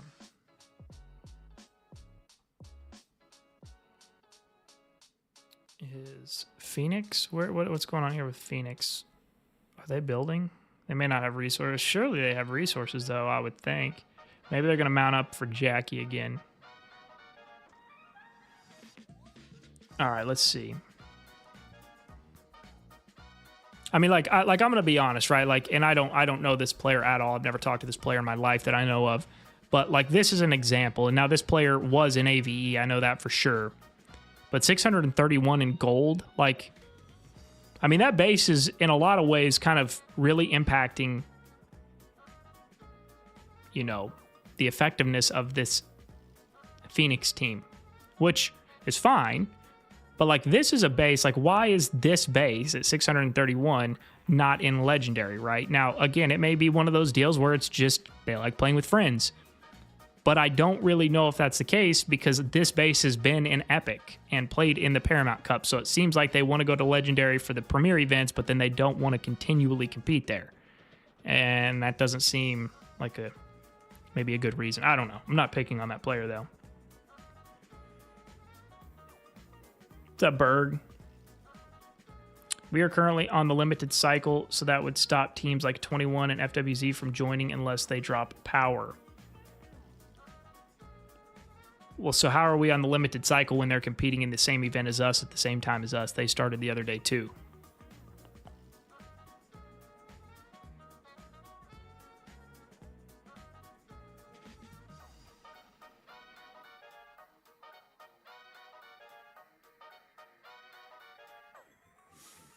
Like the 30 bill cap on the other conquest, I think it gives it enough for some of the top teams to drop players, and maybe those players will head to other. I mean, maybe. I don't know, man. It's tough. There's not a definitive solution, right? Like, I get it. There's a lot of good ideas, and nothing's perfect, but who knows? What we got over here? Let me do this. I'm going to see if I can nudge myself over a little bit. Maybe if a fight breaks out over here, we can maybe help each other a little bit easier. How strong is the strongest player in your level 4? That's a good question. I think it may be Jackie. Nope. Jackie is, well, let's see what the over or the all-time power is. All-time power is 528. 584. 496. 545. So got a couple of 500 mils here. 518.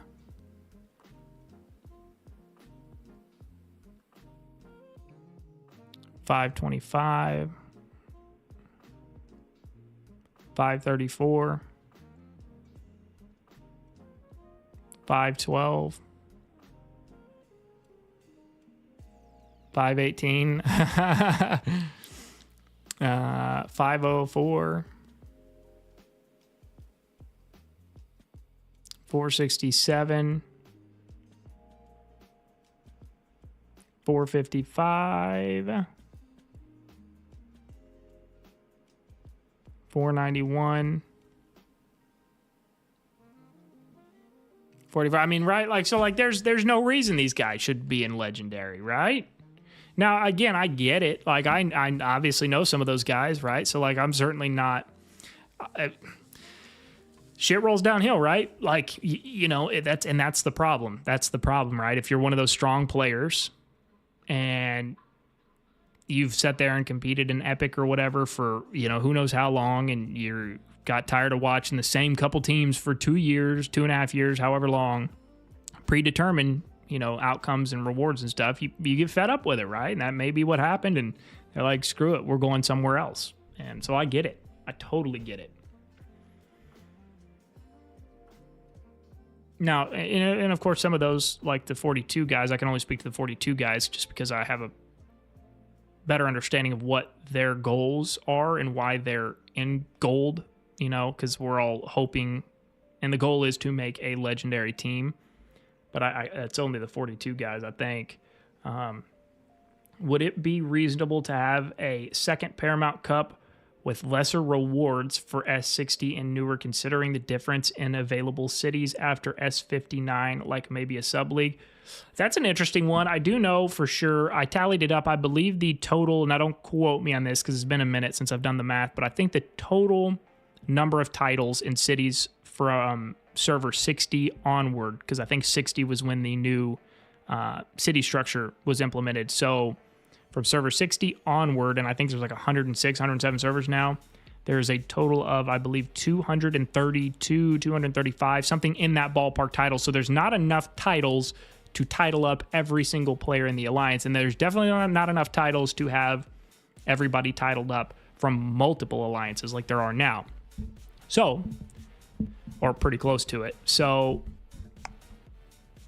I see what you're saying. I don't know if that would be helpful or not. I think that would probably do, I wouldn't say harm. That's not the right way I want to say that. I don't think it would be bad, but I think it would, I don't know. That's a good question. That's a very good question.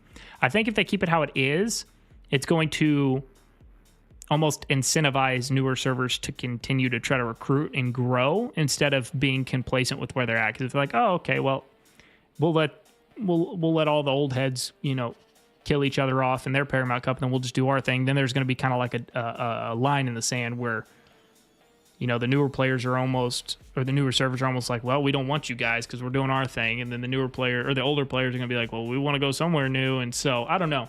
It's an interesting idea, though, or interesting thought.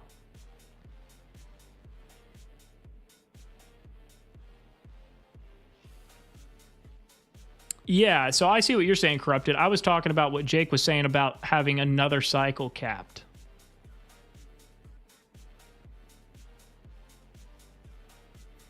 Require 240 to 250 mil plus members with 10 million plus power minimum to enter level 4 conquest. 99% of the teams are half empty. There shouldn't be. That's an interesting one. Okay, so basically say if you don't fill up X amount of your member slots, you can't compete. That's an interesting. That's kind of what they did with the Paramount Cup. I believe the Paramount Cup was. It's been a couple months. I believe the Paramount Cup was 200 members minimum. I think it was like 30 billion minimum power and 200 members minimum to qualify. Even if you had enough points to qualify for top 8, if you didn't meet those two requirements, you couldn't qualify, or you didn't qualify. So that's an interesting one. That would definitely incentivize teams to come together, which would prop them up. That's an interesting one. That could be a solution. That's definitely an interesting take right there. Yeah, in the current gold battlefield, there are a decent amount of players over 500 mil, and you can definitely tell the impact they have when those players are offline. Their teams struggle to defend, for sure. I think that's how it is, anywhere, though, to be fair, but I get it. I was the whale in WAF. I know that when I left, a lot of players from AVE joined them. Yeah, they had at least 4 or 5 that I know of that joined them. Do I focus light tank or a howitzer first in the start of the game? Well, that depends on what you enjoy playing more, because both are really good options. So I think that just comes down to, do you enjoy playing tanks more, or do you enjoy playing with your artillery more? And that'll be your answer.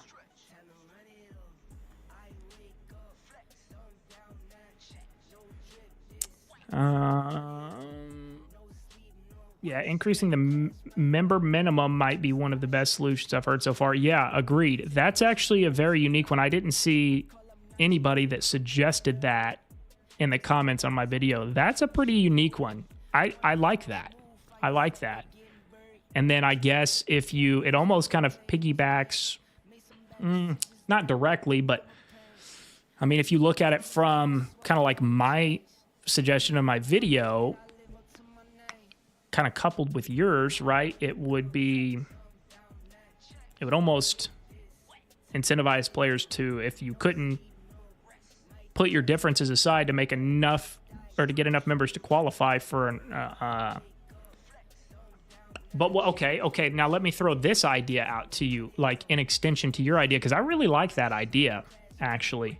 But instead of having you could have a member and a power minimum, but what about if you had a minimum power for players too? Meaning, like, you had to have 240 to 250 or whatever that number was, total players to be able to sign up for a Theater of Conquest, and your total alliance power had to be, X amount. We'll just use your example of 10 billion. So you had 200, let's just call it 200 for simple math. So you have to have at least 200 players, and you have to have at least 10 billion power to be able to sign up for a Conquest event. But the minimum power of the players in your alliance had to be at least, say, 200 million, right? And so that would stop teams from basically being able to fudge and then just throw a bunch of alts in there. I don't know. Because that's the thing, right? You want teams to be built up of actual players that are playing the game, not just stagnant alt accounts sitting there to get enough members to be able to sign up. But then it doesn't really fix the problem of having enough players that are actually competing. It's a good idea, though.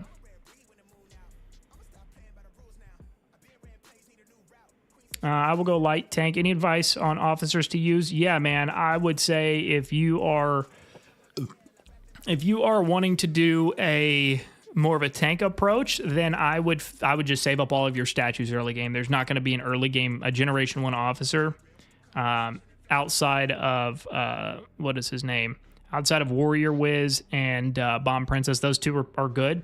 But outside of those two, there's not any other Generation 1 officers that are worth your time for your Golden Officer statues. Like War Machine's great. You can get him from the Alliance store, though.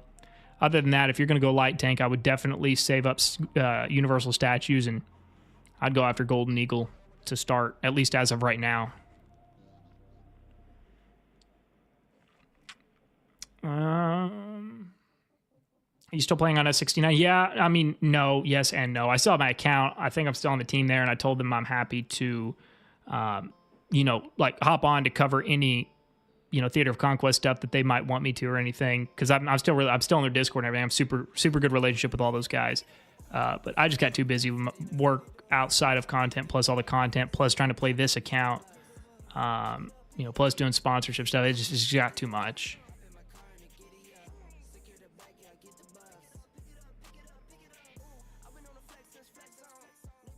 $200 would be way too high. Would need to depend on the server.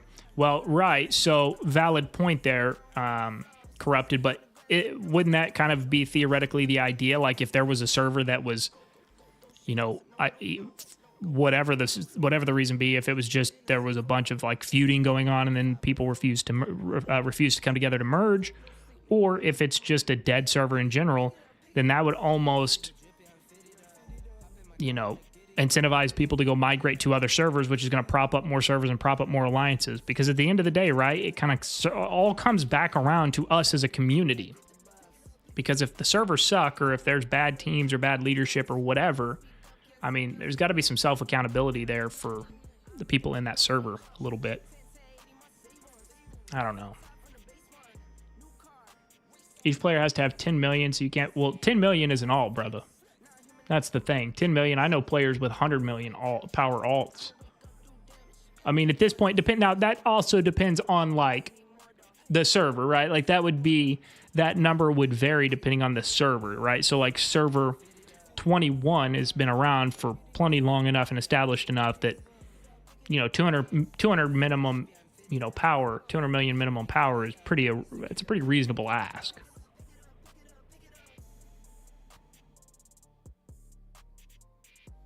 I think the one guy may have hit the nail on the head with requiring a certain amount of players, say 150 players minimum for gold, etc. It would definitely incentivize teams to grow or attempt to. Well, but okay, and I agree. I think that's probably one of the better ideas I've heard so far, actually. However, you would have to have the same. I would think you would want to make the same minimums for every team at every battleground, and that would almost dry up things like silver. Right, you're going to be basically, essentially, really trying to start propping up Legendary and Gold doing that. Like, I've told this story before, and I'm not lying.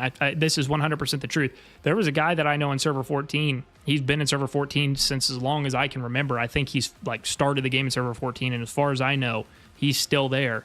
He literally made an alliance and literally filled it with his own alt accounts, and he is the only active real player on the team, and he just goes in there and does whatever he wants by himself every single time. And like, so when I hear things like that, I don't really pay a lot of attention to Silver Battlegrounds, but when I hear things like that, it makes me think, like, do we really need that many Silver Battlegrounds if we've got guys going in there by themselves?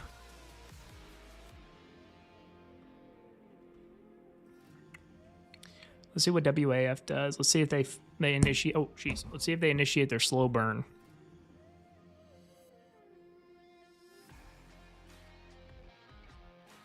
If I don't know what their resources are looking like, but if I was Phoenix, I would start building this way so I can start moving and making up progress up here. So that way it's going to give them some advantage on that military lab, and they can also, airlift a little deeper. I don't know. We'll see what they do. I got another idea. What if you cap certain leagues to player total power cap? Like maybe, let's say Silver had a cap of maybe 20 to 40, 40 to 60, 60 to 80, or something like that for Silver 1 through 3.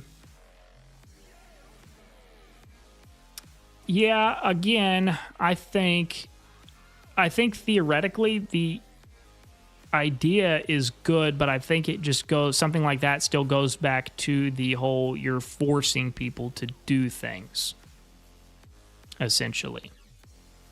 I don't know. Again, my idea wasn't perfect by any means, but just trying to take in account all of the things that happen.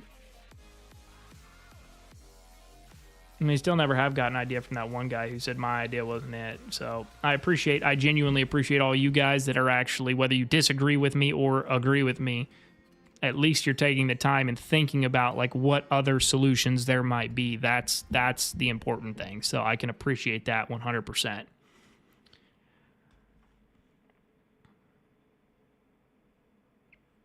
I've never seen a game that has so many teams. Not every other game is top. So I have seen a lot of people suggest like smaller team sizes.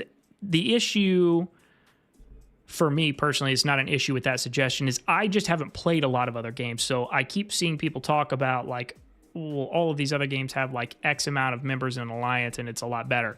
And I believe it. I just don't know how theoretically that would work in Warpath because I've not really played other games that have a cap like that. So I don't know how that would maybe work for Warpath specifically. I mean, it sounds, based on what I've heard, it sounds like it could be an option. But then again, how do you, like for example, they changed the city structure, the total number of cities and things like that from server 60 onward. But how do you change the total number of members for older servers? You could do it for newer servers, but how does that work for older servers? I don't know.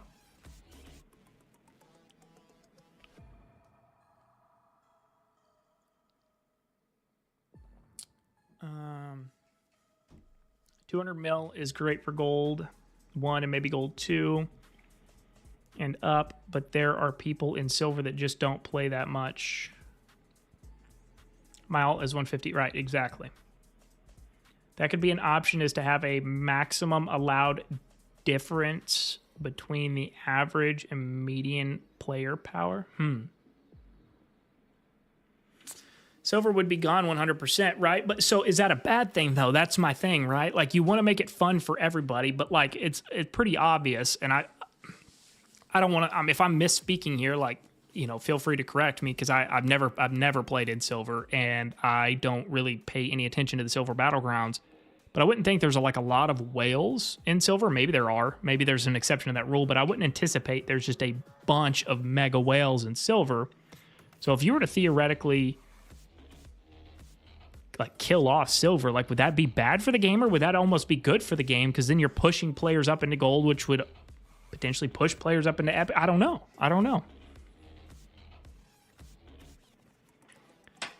I'm on S5. Getting 200 players on a team won't happen. The biggest team currently is around 100 members. I think if they merged some of the older servers, that might be possible. Okay, so let me ask you this, Brian. So you said getting 200 players on a team won't happen. You said the biggest team currently has around 100 members. How many other active teams do you have on server 5 currently, though?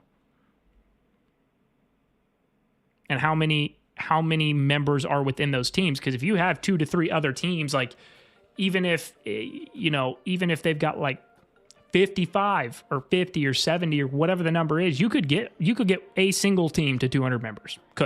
You'd have to merge, but you could do it. I like that dude's idea too. I think they need higher minimums to enter level 4. Yeah, agreed. I thought that was a fantastic suggestion.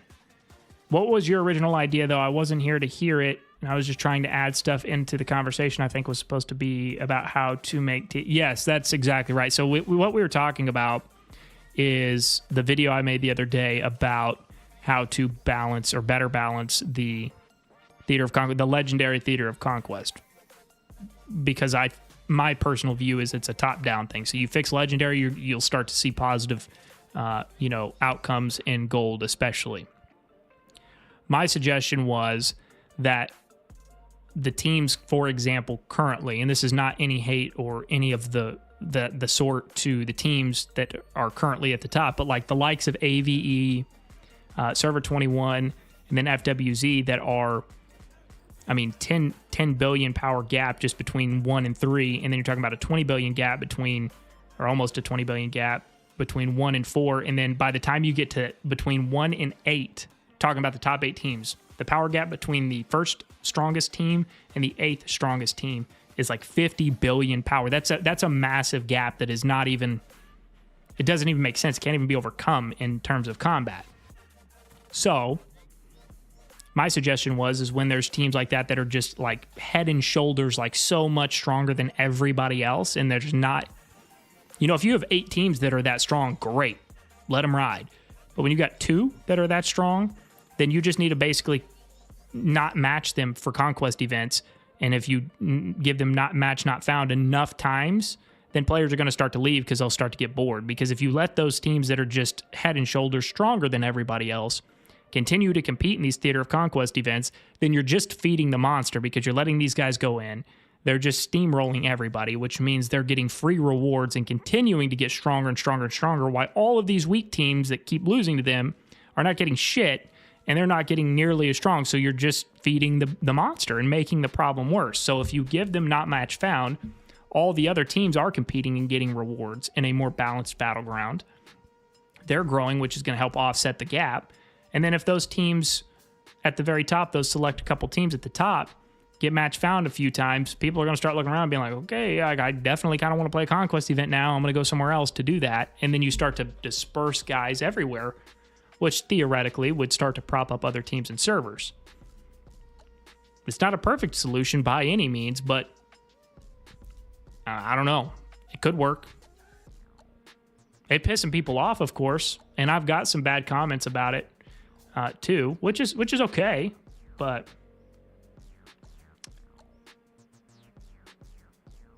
okay, Legion, yeah. Let's do that. This will be great. I would love to hear. Oh, jeez, Legion. Yeah, jump into. Let me get my earbuds. Jump into VC, Legion. Instead of making migration free to servers close to you, migration, they could actually combine the servers and make it one server. Well, so yes, but like they theoretically already have that. They're not one server, but regions are essentially kind of one in the same, right? So like, I don't know. I think what you're saying is not bad, and of course you're right. Like anything, there's always pros and cons. But I think what you're saying is not bad. But I think they've already kind of got that in place, just kind of in a different approach.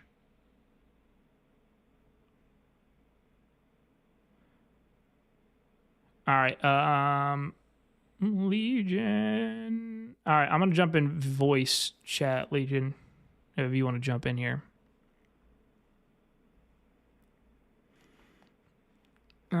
Raven, what's up, brother? Appreciate you coming to hang out. Around 100 players is the norm. Yeah, I feel like that's definitely true for like Gold 1, which is what we're in. So let's see here. Let's look. Let's just go to Alliance Repute. So us, we've got 114. AOW has got 103. WAF has got 146. U30 has got 114. GHK has got 144. IX has got 97. Vang has got 96. And Phoenix has got 132. So, yeah, 100 to 115 seems to be the going number.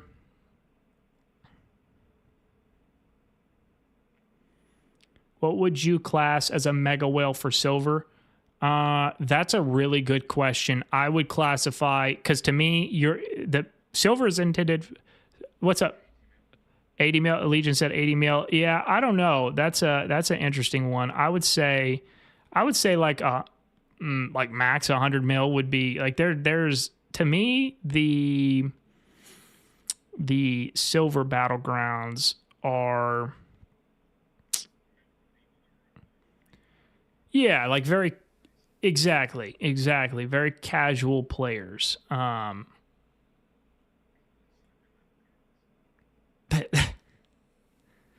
shit. Okay, hold on. Let's see. I gotta make sure I'm on the lounge here the right way. Okay. All right, you should go ahead and talk, Legion.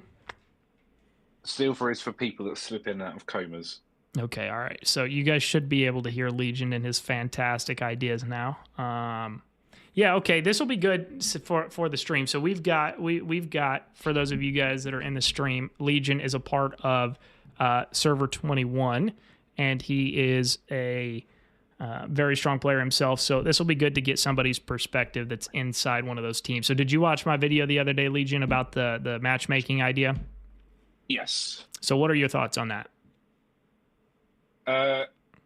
strong players want to play with strong players in alliances. That's what it is. That's the strong attract the strong. So by dividing alliances up, people wouldn't want to play, or larger players wouldn't want to play as much without their group. Like, there's a small group of players. I think it's 4 of them. They're about 600 to 800 mil between them, and they've played together for years. If you suddenly say that they can't play together, that's 4 heavy spenders quitting. Well, so the thing is you're not, right? At least like based on like my suggestion is you're not telling them they can't play together. They can stay together, but they just have to know if that group of, I think you said like 10 to 12 like really strong players, if that group of 10 to 12 strong really players goes and joins a mega team, they just have to know that they have that choice, but that if they make that choice, they're not going to be competing in Theater of Conquest events because there's not going to be many matches to be found with equal opponents. Then Lilith have to make the hard choice of what's going to hurt their bank account the least. Yeah, I think that's for sure. I think it all comes down to the money. If it wasn't for the business side of it, then I think the problem could get solved very easily. It could, but they're quite a greedy company. I mean, I get everybody wants to make money. I totally get it. I think. They showed they're greedy with the skins and just recoloring them. Let me go back. I want to make sure I read it exactly how they put it. Because got a lot of positive feedback from people in the... I mean, you couldn't make a greedier way of paying for the game other than if you charged people to log in. Well, I mean, but then if you think about it like that, right, then you've got like essentially games like Call of Duty, which they kind of are charging people to log in, right? Like you can't play the game without buying the game. Whereas this game's like free. Warpath would be like, right, you've logged in today, 99 pence. You're logging in tomorrow, 99 pence. Well, it's funny you said that, because I don't know. I just happened to come across it, but they were, there was actually a suggestion that, because I know GTA 6 is, set to release, like, I think in 2025, at some point, there was a conversation. Like pay monthly or something. Yeah, well, pay by the hour to play the game. Yeah. They were going to charge by the hour, is what one of their higher ups had put on the table, and that got some pretty big backlash. Like that's different, bro. If you're going to charge people by the hour to play a game. Yeah, that's the height of fucking stingy, and they've realized they can't do that, so they're going to backtrack on it quite quickly. I'm going back in the comments to see where somebody made a pretty kick-ass suggestion.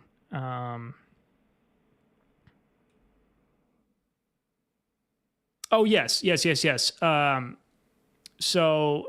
KA suggested require. Let me know your thoughts on this, because I thought it was a pretty creative idea, and everybody in the chat seems to have thought so as well. It says require alliances to have like a set number, a minimum number of players. Like he threw out the idea of 240 to 250. You could set that at whatever you wanted. You could call it like 200 minimum players, right?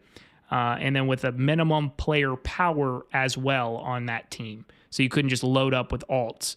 And then, 99% of the teams are half empty, which is true. And they said that shouldn't be happening. Agreed. Like, what do you think about that?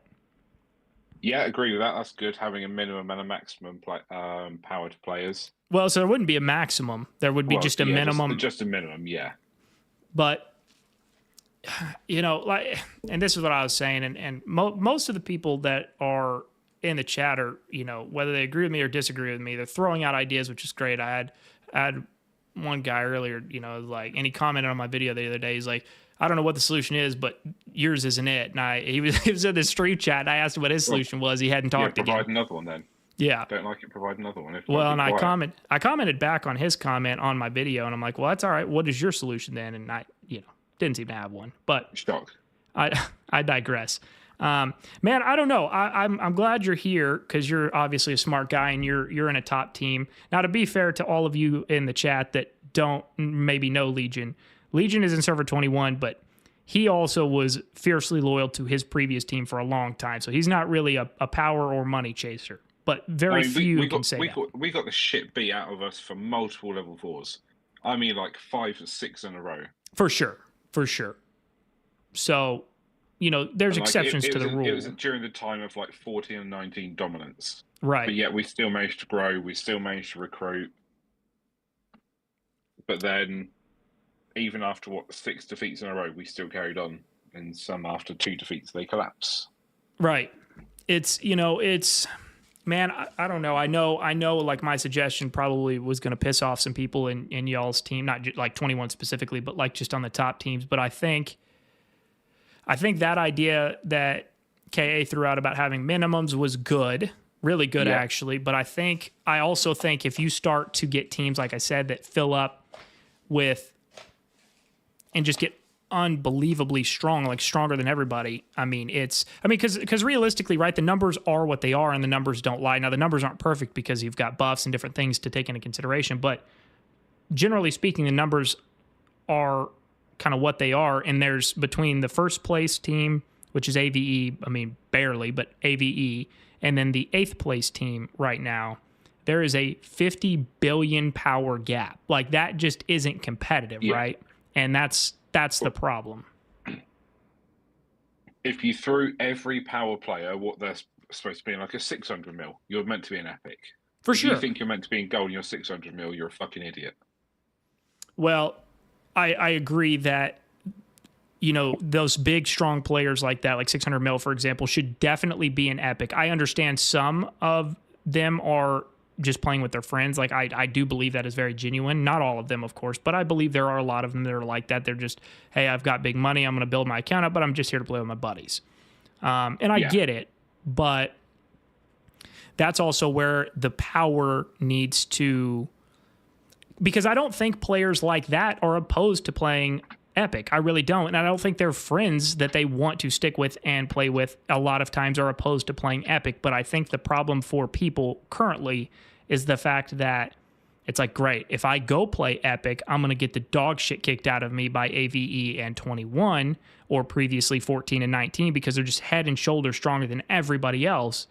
That you take those few teams that are so much stronger and you make them just not qualify eventually. Like if I'm just going to use 21 as an example. If 21 doesn't qualify for a Theater of Conquest event because there's no match to be found, how long is it going to take you to migrate somewhere else to play? I mean, if quitting is not an option, like let's say you just really love the game and you were getting match not found, how long would it take for you to go somewhere else? 3, maybe 4, 5. Right. So you do it enough times. During that span, right, players are going to start getting stronger that are competing in Theater of Conquest events, things like that. Maybe, after a couple, then a match is able to be found because these other teams got stronger. Or maybe things start to levelize a little bit because those really strong teams start to lose players because they want to go get, into Theater of Conquest events. So they go somewhere where there's weaker teams. And, if you have that rule, I think part of it is not even necessarily just an immediate solution. I think you start to really make people consider where they're going to migrate because they're like looking around. They're like, okay, well, I can go here. It's more of a psychological thing than anything because if I'm looking to migrate and I've got server 21 as an example, and I'm like, well, they haven't found a match of a Theater of Conquest event twice now, and they're still really fucking strong, I'm probably going to find somewhere else to go, right? And so I think that's where people are going to start looking around. They're going to be like, okay, well, this team's they're already like 75 billion. They're getting a little bit ahead of everybody. May not start to qualify. I'm going to go over here where this team's 50 billion. And then you get enough guys doing that, you're going to start to prop teams up. In an ideal world, if everyone by their power was where they're meant to be, you'd have 8 epic teams. Or Legendary 1 teams, whatever, epic, Legendary, same shit. You'd have 8 Legendary 1 teams of a similar-ish power, a little bit of a divide, but not huge compared to what it is now. I mean, there's some servers that will still have like a 650 mil. Well, yeah. Just played gold, but it's not because he wants to play with his friends, it's because he enjoys shitting on people. Well, yeah, I mean, so looking at, I just did it a little bit ago, I'll do it again, but like looking at the power here in my gold battleground right now, like in terms of players. Like, let's look. Oh, I need to go to the city power, not the. All right, so just kind of going through the first few. So we've got this. I'm going off all-time power too, not buffed power. So this guy in number 1 spot, even though he's not number 1, he's 584 unbuffed. His buddy in the same team is 545 unbuffed. The next guy is 512. The next guy is 518. The next guy is Vive at 496. The next guy is 525. The next guy is 534. The next guy is 491. I mean, so yeah, like agreed. Like these guys, I don't know their story or what they're doing, but like all these high 400, low 500, guys need to go to Epic. Now, like there's obvious exceptions to the rule, right? Like Vive and SV42 and the guys in GHK. Yeah, like I know I know he wants to play with his friends Vive, but the 37 people broke up specifically because they were scared. Well, so it's not even that Vive wants to play with his friends. Like we're here to try to build up an Epic team because the vast majority of us want to play Epic, but that is, I don't think, the case for most servers. Like I think we're all hoping we can get back to Epic in the next 1 to 2 events. Most teams aren't doing that. 37 did have an Epic one, but they broke up because they were scared. Right.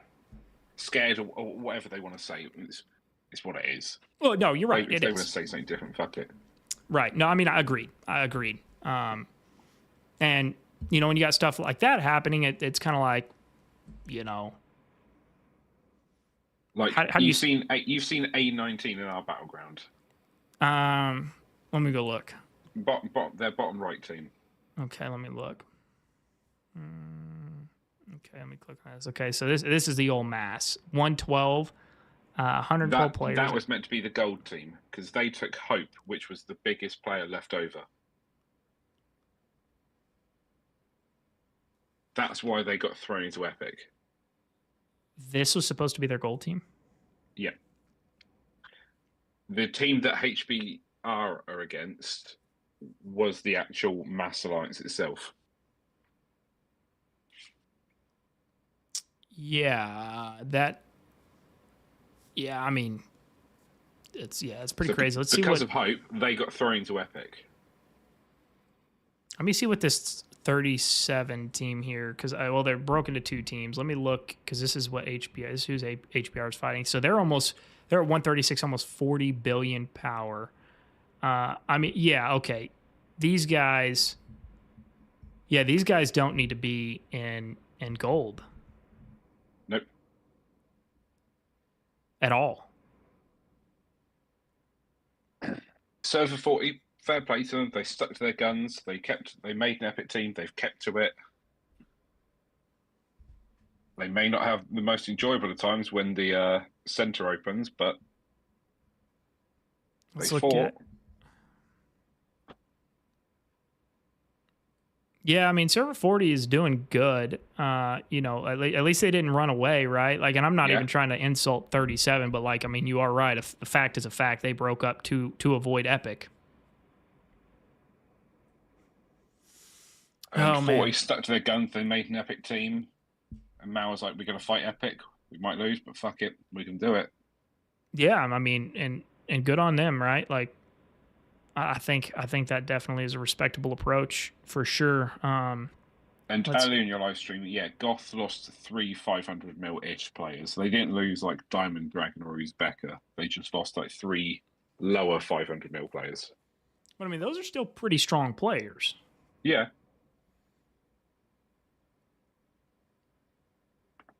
But they've lost a little bit, just not of a hell of a lot.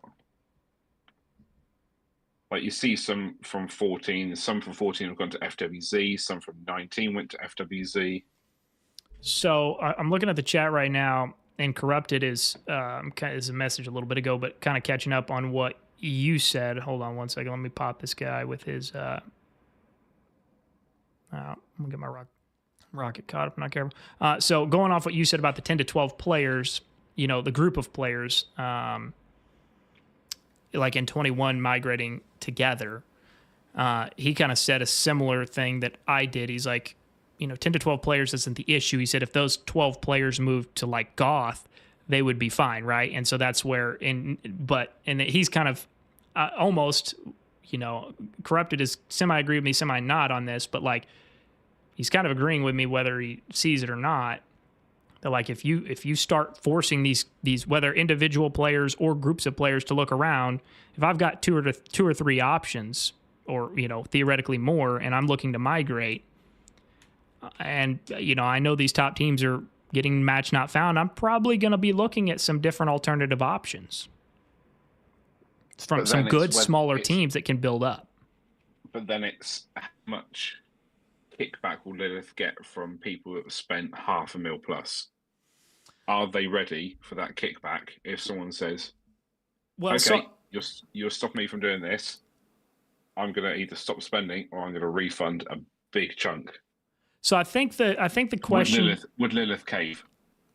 I mean, that's a good question, but I think the question becomes, what is the reason for these players playing the game? Like to the point you're making, I think the question would become that these players would have to ask themselves is, what is the reason I am playing this game? If I am playing this game strictly to spend ungodly amounts of money and just sit there and look scary, that's fantastic. They can still migrate to these really big servers.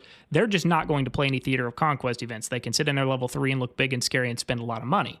But if their goal is to play the game and to play it in a competitive way, right? Like at the end of the day, if you're a big, strong spender, that you're going to bully people as an individual anyway. Your team might not win, but most guys that are big and strong, like they're paying for an advantage and to essentially be able to shithouse everybody, which is fine. They can still do that at any level.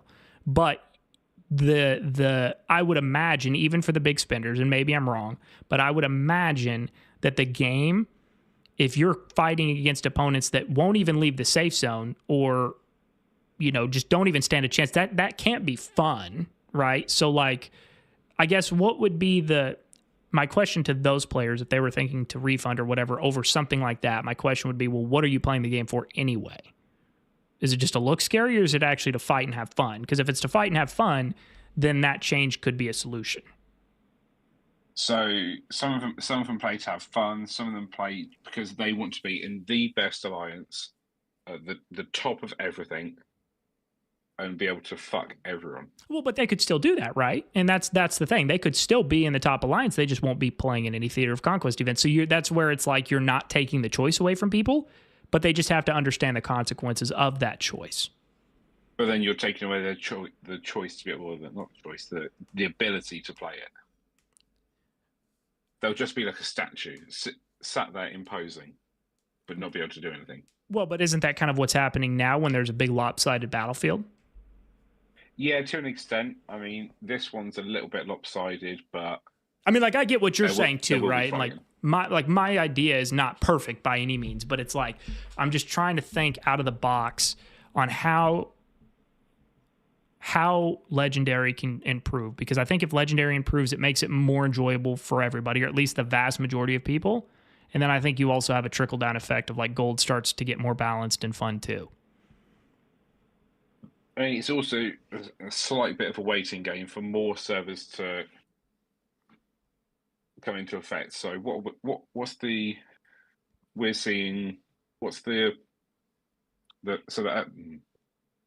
newest large server is 40.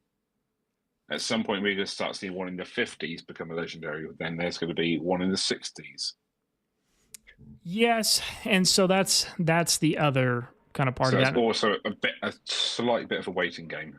It is. There is that. I agree with you there, and I kind of talked about that on the video too. My thing with that is like the migration restrictions are intended to kind of do that, but then again, the problem becomes. So I'm going to kind of use that. And again, I'm not disagreeing with you, so please don't think I'm disagreeing with you. I'm trying to just play devil's advocate here so I can figure out what makes the most sense, like theoretically.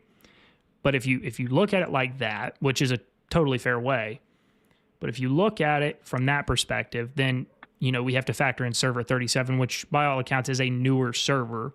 And they were at the Epic level. They were one of the top Epic teams. But then they just broke apart to avoid Epic. So it's like, Are they being beaten currently?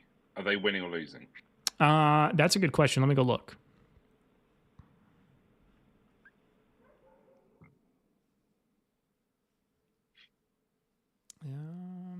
It looks like HBR is boxed SUSL in their safe zone, and then it looks like the other 37 team has built up to the HBR safe zone only because HBR went the other way. So I don't think it was really much of a fight. So I would say no, they're not winning. Okay, so they're paying for it. Yes, for sure. They're paying for breaking apart. For sure. At least the way it looks right now. Yes, agreed. It's just like another alliance that broke into a gold team and a larger gold team. One of the gold teams is going to get beat the fuck out of this level 4. Right, right. So that's punishment. True. That's true. I don't know how the other one's doing. I think they're in the same the battleground as well as the HBR one. Yeah, it's there is that. I mean, you make a valid point there. But is the fact that they're going to go to gold and get the shit kicked out of them enough motivation to keep them in Epic to get the shit kicked out of them theoretically? Now if the conversation was you had 8 teams that were like, because you're no battleground's ever going to be like 100% perfectly. Every team's going to be an even 50 million. But if you have a 10, I would say 10 billion power deficit is probably about as far as you could get, and there'd still be a chance to compete. Like if you start talking about 20, 30, 50 billion, now you're in the conversation of like there's zero chance.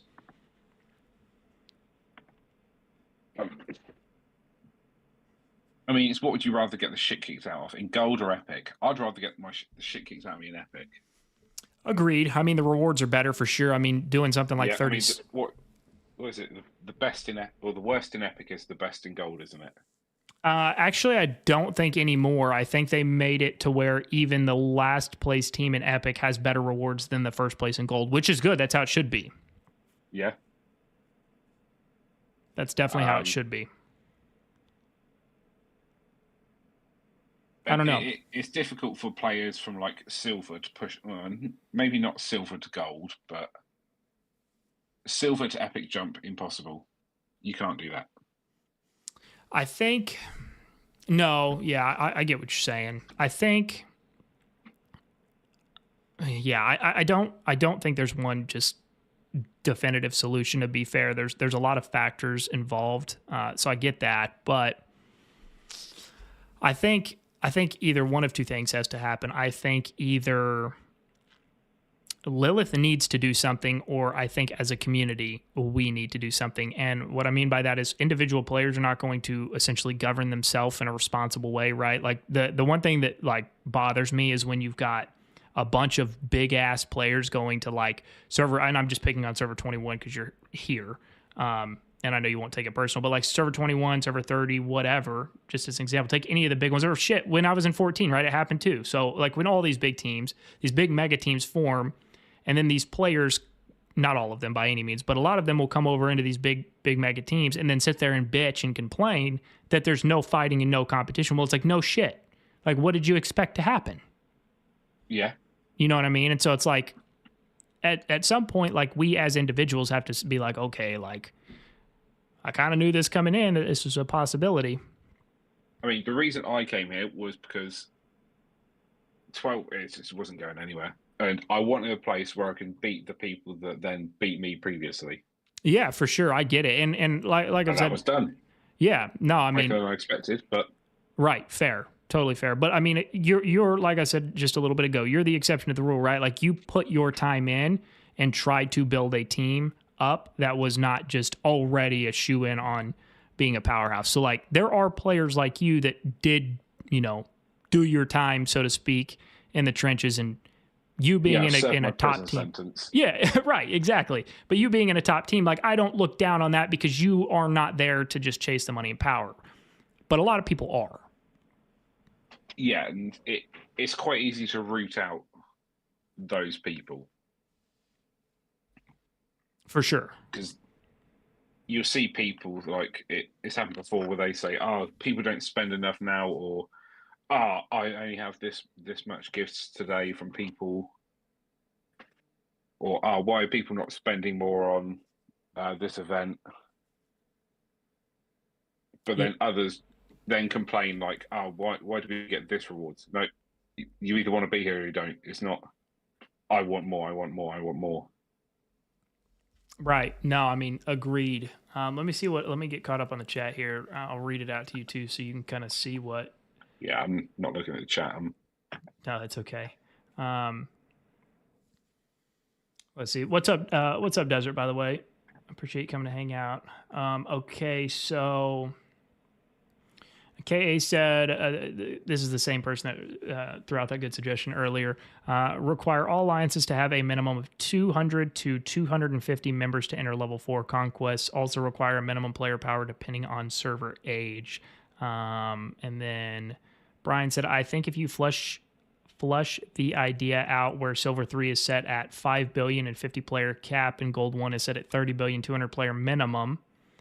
Let's see. Let's be honest. No idea is perfect. It's all about how much more good it will do than bad, and how much compromising one is willing to make to satisfy their priorities. Totally agreed. Yeah. Totally agreed. Who said that? Ripper Racer. Yeah, it's a good one. It's the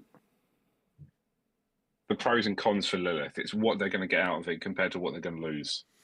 Yeah, and I mean, I think yes, they might lose, say, 2 or 3 players that spend $500,000 each, but then they may gain 100 or 200 players that spend a few grand each.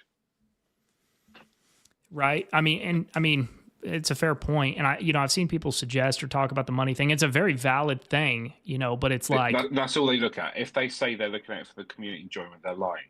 They're a business. At the end of the day, they want to make a profit. That's it. Sure. They're not going to give a flying fuck if Joe Blogs is happy around the corner. They're not. It's more money coming in that's going out. That's what they want. Right. And I get that from a business perspective. And that's the part of it where, I personally I don't think any of us do have the actual number in the data to see. It's like, okay, well, how much are these really kind of small handful of players spend? Now, I'm not talking about the like exceptions of the I have no money, because that's like a very, very rare situation. But like the higher end, bigger spenders that aren't just like ungodly spenders like money, how much are those higher end spenders spending compared to the mid-tier spenders, and how many more mid-tier spenders are there total to kind of offset the math? Because at the end of the day, and I don't know, I'm just kind of speaking from my perspective almost, I guess, but I think for most players it's like this. Like at the end of the day, we're all kind of addicted to this game, right? So it's like, will players be upset? Will some players be upset about something, regardless of whatever you choose to do? Yes. But will most of them still continue to play? Absolutely. Like I kind of always reference back to, like, for example, the 5.0 update, when everybody was like up in arms about modern units. Everybody said, fucking game's gonna die, we're all quitting. Nobody quit. And then after the Paramount Cup, everybody's like, oh, I'm fucking quitting, this is awful. Nobody quit. So it's like, are people really going to quit? I mean, have you seen how many downloads new downloads Warpath had last month? I have not. No, I did not look. 200,000. I believe it. Their revenue last month, just last month alone, $2 million. Yeah, no, I don't doubt it at all. I do know, I was looking up on Google Trends, because a lot of players throw like, oh, the game's dying or the game's going to die in the next 6 months. Well, no, it's not. If you look on Google Trends, it's the opposite. Like it's definitely still growing and thriving. Warpath, Rise of Kingdoms it was 9 million last month, and 300,000 extra players downloaded it, and that's 2 years old on the Warpath. That's crazy. Yeah, I don't doubt it. So 200,000 new downloads for Warpath last month. That's crazy. But I believe it. Because it's a fun game. It really is. But, obviously the goal is to keep as many of those players in that. You're not going to keep everybody, but you're going to keep as many as you can. It's just how high you can keep your retention rate.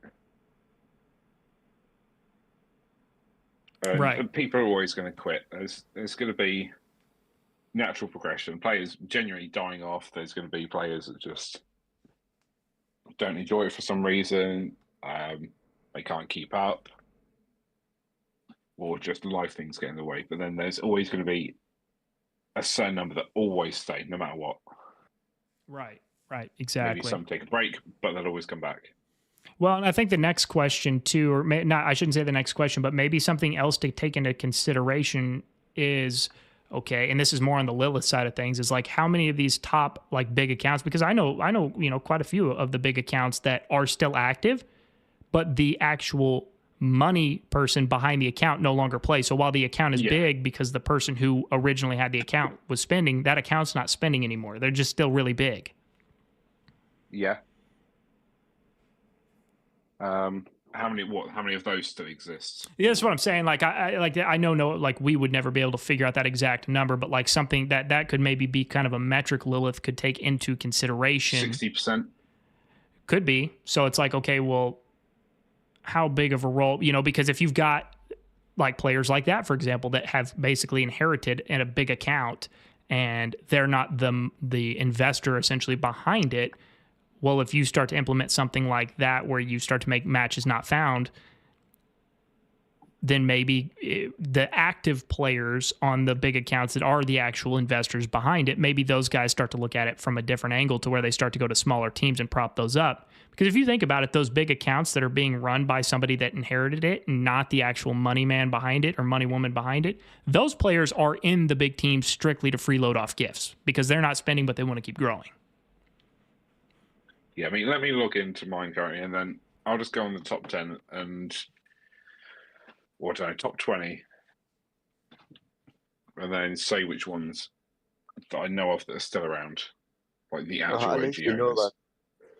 that my account isn't that big. Like it's an okay account, but every single penny that's been put into my account has come from my pocket.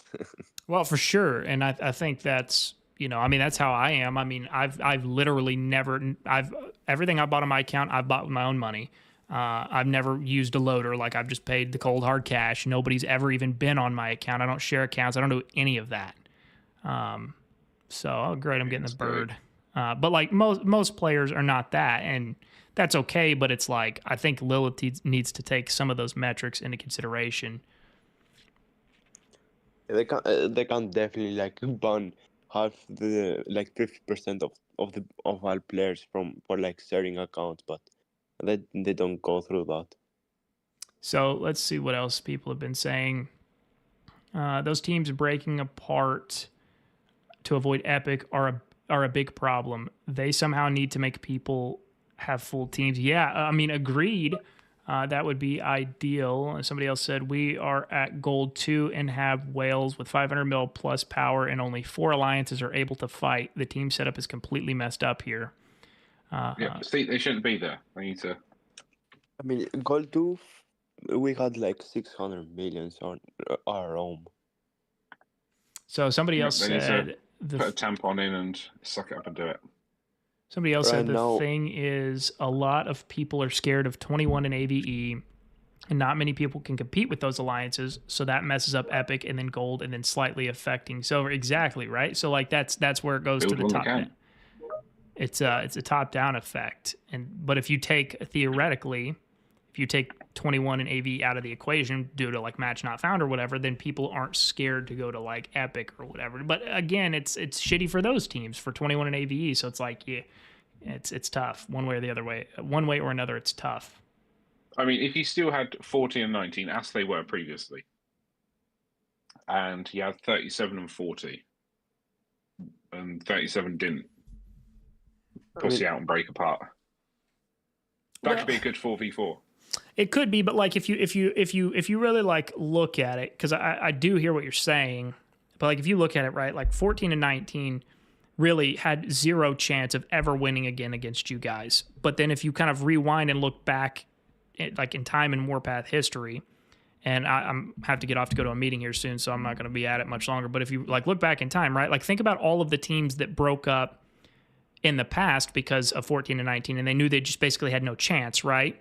And so that's what formed these other mega teams to offset those mega teams. And when those mega teams couldn't compete anymore, they went and trying to form new mega teams essentially. So if you basically create a system where you can't have just mega teams, because if you keep the mega team like system in place, there's always going to be a huge imbalance. That's kind of the problem. The root of the problem is there's always going to be 1 to 3 mega, maybe 4 mega teams, And then after that, it's a fall off. So if you find a way to stop having the mega teams, just a few mega teams, and have a bunch of really good, solid, strong teams, you're going to create balance, which is going to create fun, which in my opinion would create more spending. Like, I'm more apt if I'm in a fight, if I've got a real chance, I'm more apt to go buy $100 reserve pack than I am if I'm fucked in the safe zone, regardless of whatever I do.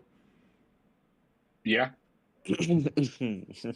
You know what I mean? mean, So it's kind of like you've seen the event they're bringing out with all the new skins. Yeah, like the fucking insane amount. Reminded me of something what you said about the reserve pack. They're bringing an insane amount. The spenders attract spenders as well. That's what they like, competing against each other to see who can outdo one another. That's true. That's true. And like this event, I'm going to watch it happen. I'll sit there and I'll see, I don't know, 5, 6, 7 people literally go 1,000 for 1,000 trying to match each other and just trying to outdo one another. Yeah. Not for any reason, not just because they can. Right. And I mean, some people can just do it, and that's fine. But it's like, you know, you could almost still allow them to do that while being in different servers, right? Like they do it now. Yeah, there was more servers in the server versus server events, but I think they cut it down, or the amount. I feel like they did anyway. Because those server versus server events, it used to be 4 or 6, but now it's 2 or 3. I think so. It may be like 4. I don't know exactly, but I know like the gunning for the top events, those big spend events are, you know, multiple servers to, you know, competing against each other. At one point in time, they tried to slide it into where it was all servers competing against everybody, and there's a pretty big pushback against that.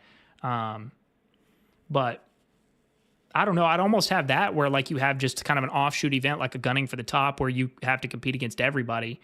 Yeah. You know, but then have a bunch of like balanced servers and alliances, you know, because at the end of the day, like most of the people getting mad at having to compete against other servers, like they're not going to win the gunning for the top anyway. They're not going to drop that kind of money to begin with. So no, like all Epic Alliance or all Glory servers face off against each other for it.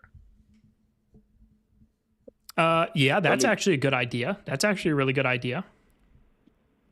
Panic for the top is coming like soon, so I'd love to see. Yeah, it should be in the next week or so.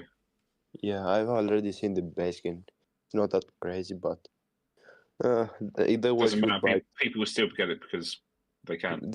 The buffs, you know, mainly whales. Yeah, well, people just do things because they can. It's not even for a buff or anything. It's because they can and they have the ability to. I mean, I'm never gonna take part in gunning for the top event. Well, yeah, but then again, you're under the age of 20 with Correct. a limited income. You're going against people that have millions of dollars. Yeah. And that are in their 30s, 40s, 50s. Some of them even 60s. Money money problems for those people are not even like in their grammars, in their vocabulary. Yeah, they've got past that in life, so that's fine. They can do what they want. And they drop what they want when they want, because fuck it, why not? Oh man, interesting times. Well, I appreciate you guys coming to hang out. I'm gonna shut this down. I gotta go to lunch, but let's resume this conversation. I might stream again tomorrow. You gonna be around, Legion, Corrupted, Alex? Everybody's welcome to join again. I should be, yeah, depending on time. Yeah, it's Saturday tomorrow for me, so I'm fine. Well, I will. I'll throw out I'll tag you guys in Discord or something before I go live. But yeah, no, yes. I like it. I like getting different perspectives. So, but even right now, like on my battlefield, we're playing against Mass, the weaker alliance, I believe is right now, and it's definitely harder than any newer Gold 1 alliance, except the whales, because they definitely have like some strong whales, it's also like the research. Each player's research is like 2 times better than the research from the guys from my lands. You know, Yeah, and like they're guys that have eaten off epic rewards for a long time, and they're epic players, so they're generally more yeah, active than gold players. So they're 719, we're 35, and that's a big difference on the research. But it's Yeah, man, fun. absolutely, Ripper. I It's mean, okay, I guess. if any of you guys that are in here that ever want to come hop I'm on, man, minded like to just being if in you're already in the section or Discord, come anything. on, hop into voice chat. Everybody's welcome. You know, If not, that's it's more fun. that's what I'm here for. Let's all talk. Let's have a good time. You know, and again, feel free to come on here and disagree with me, man. Like I'm all about it. Like if I'm wrong, great. If somebody's got a better idea than But me, then great. We'll just solve the problem. against Either way, we're trying to Jaeger's get to a plane is solution, definitely right? not fun. So anybody's welcome. That guy has 30 fucking fighter planes.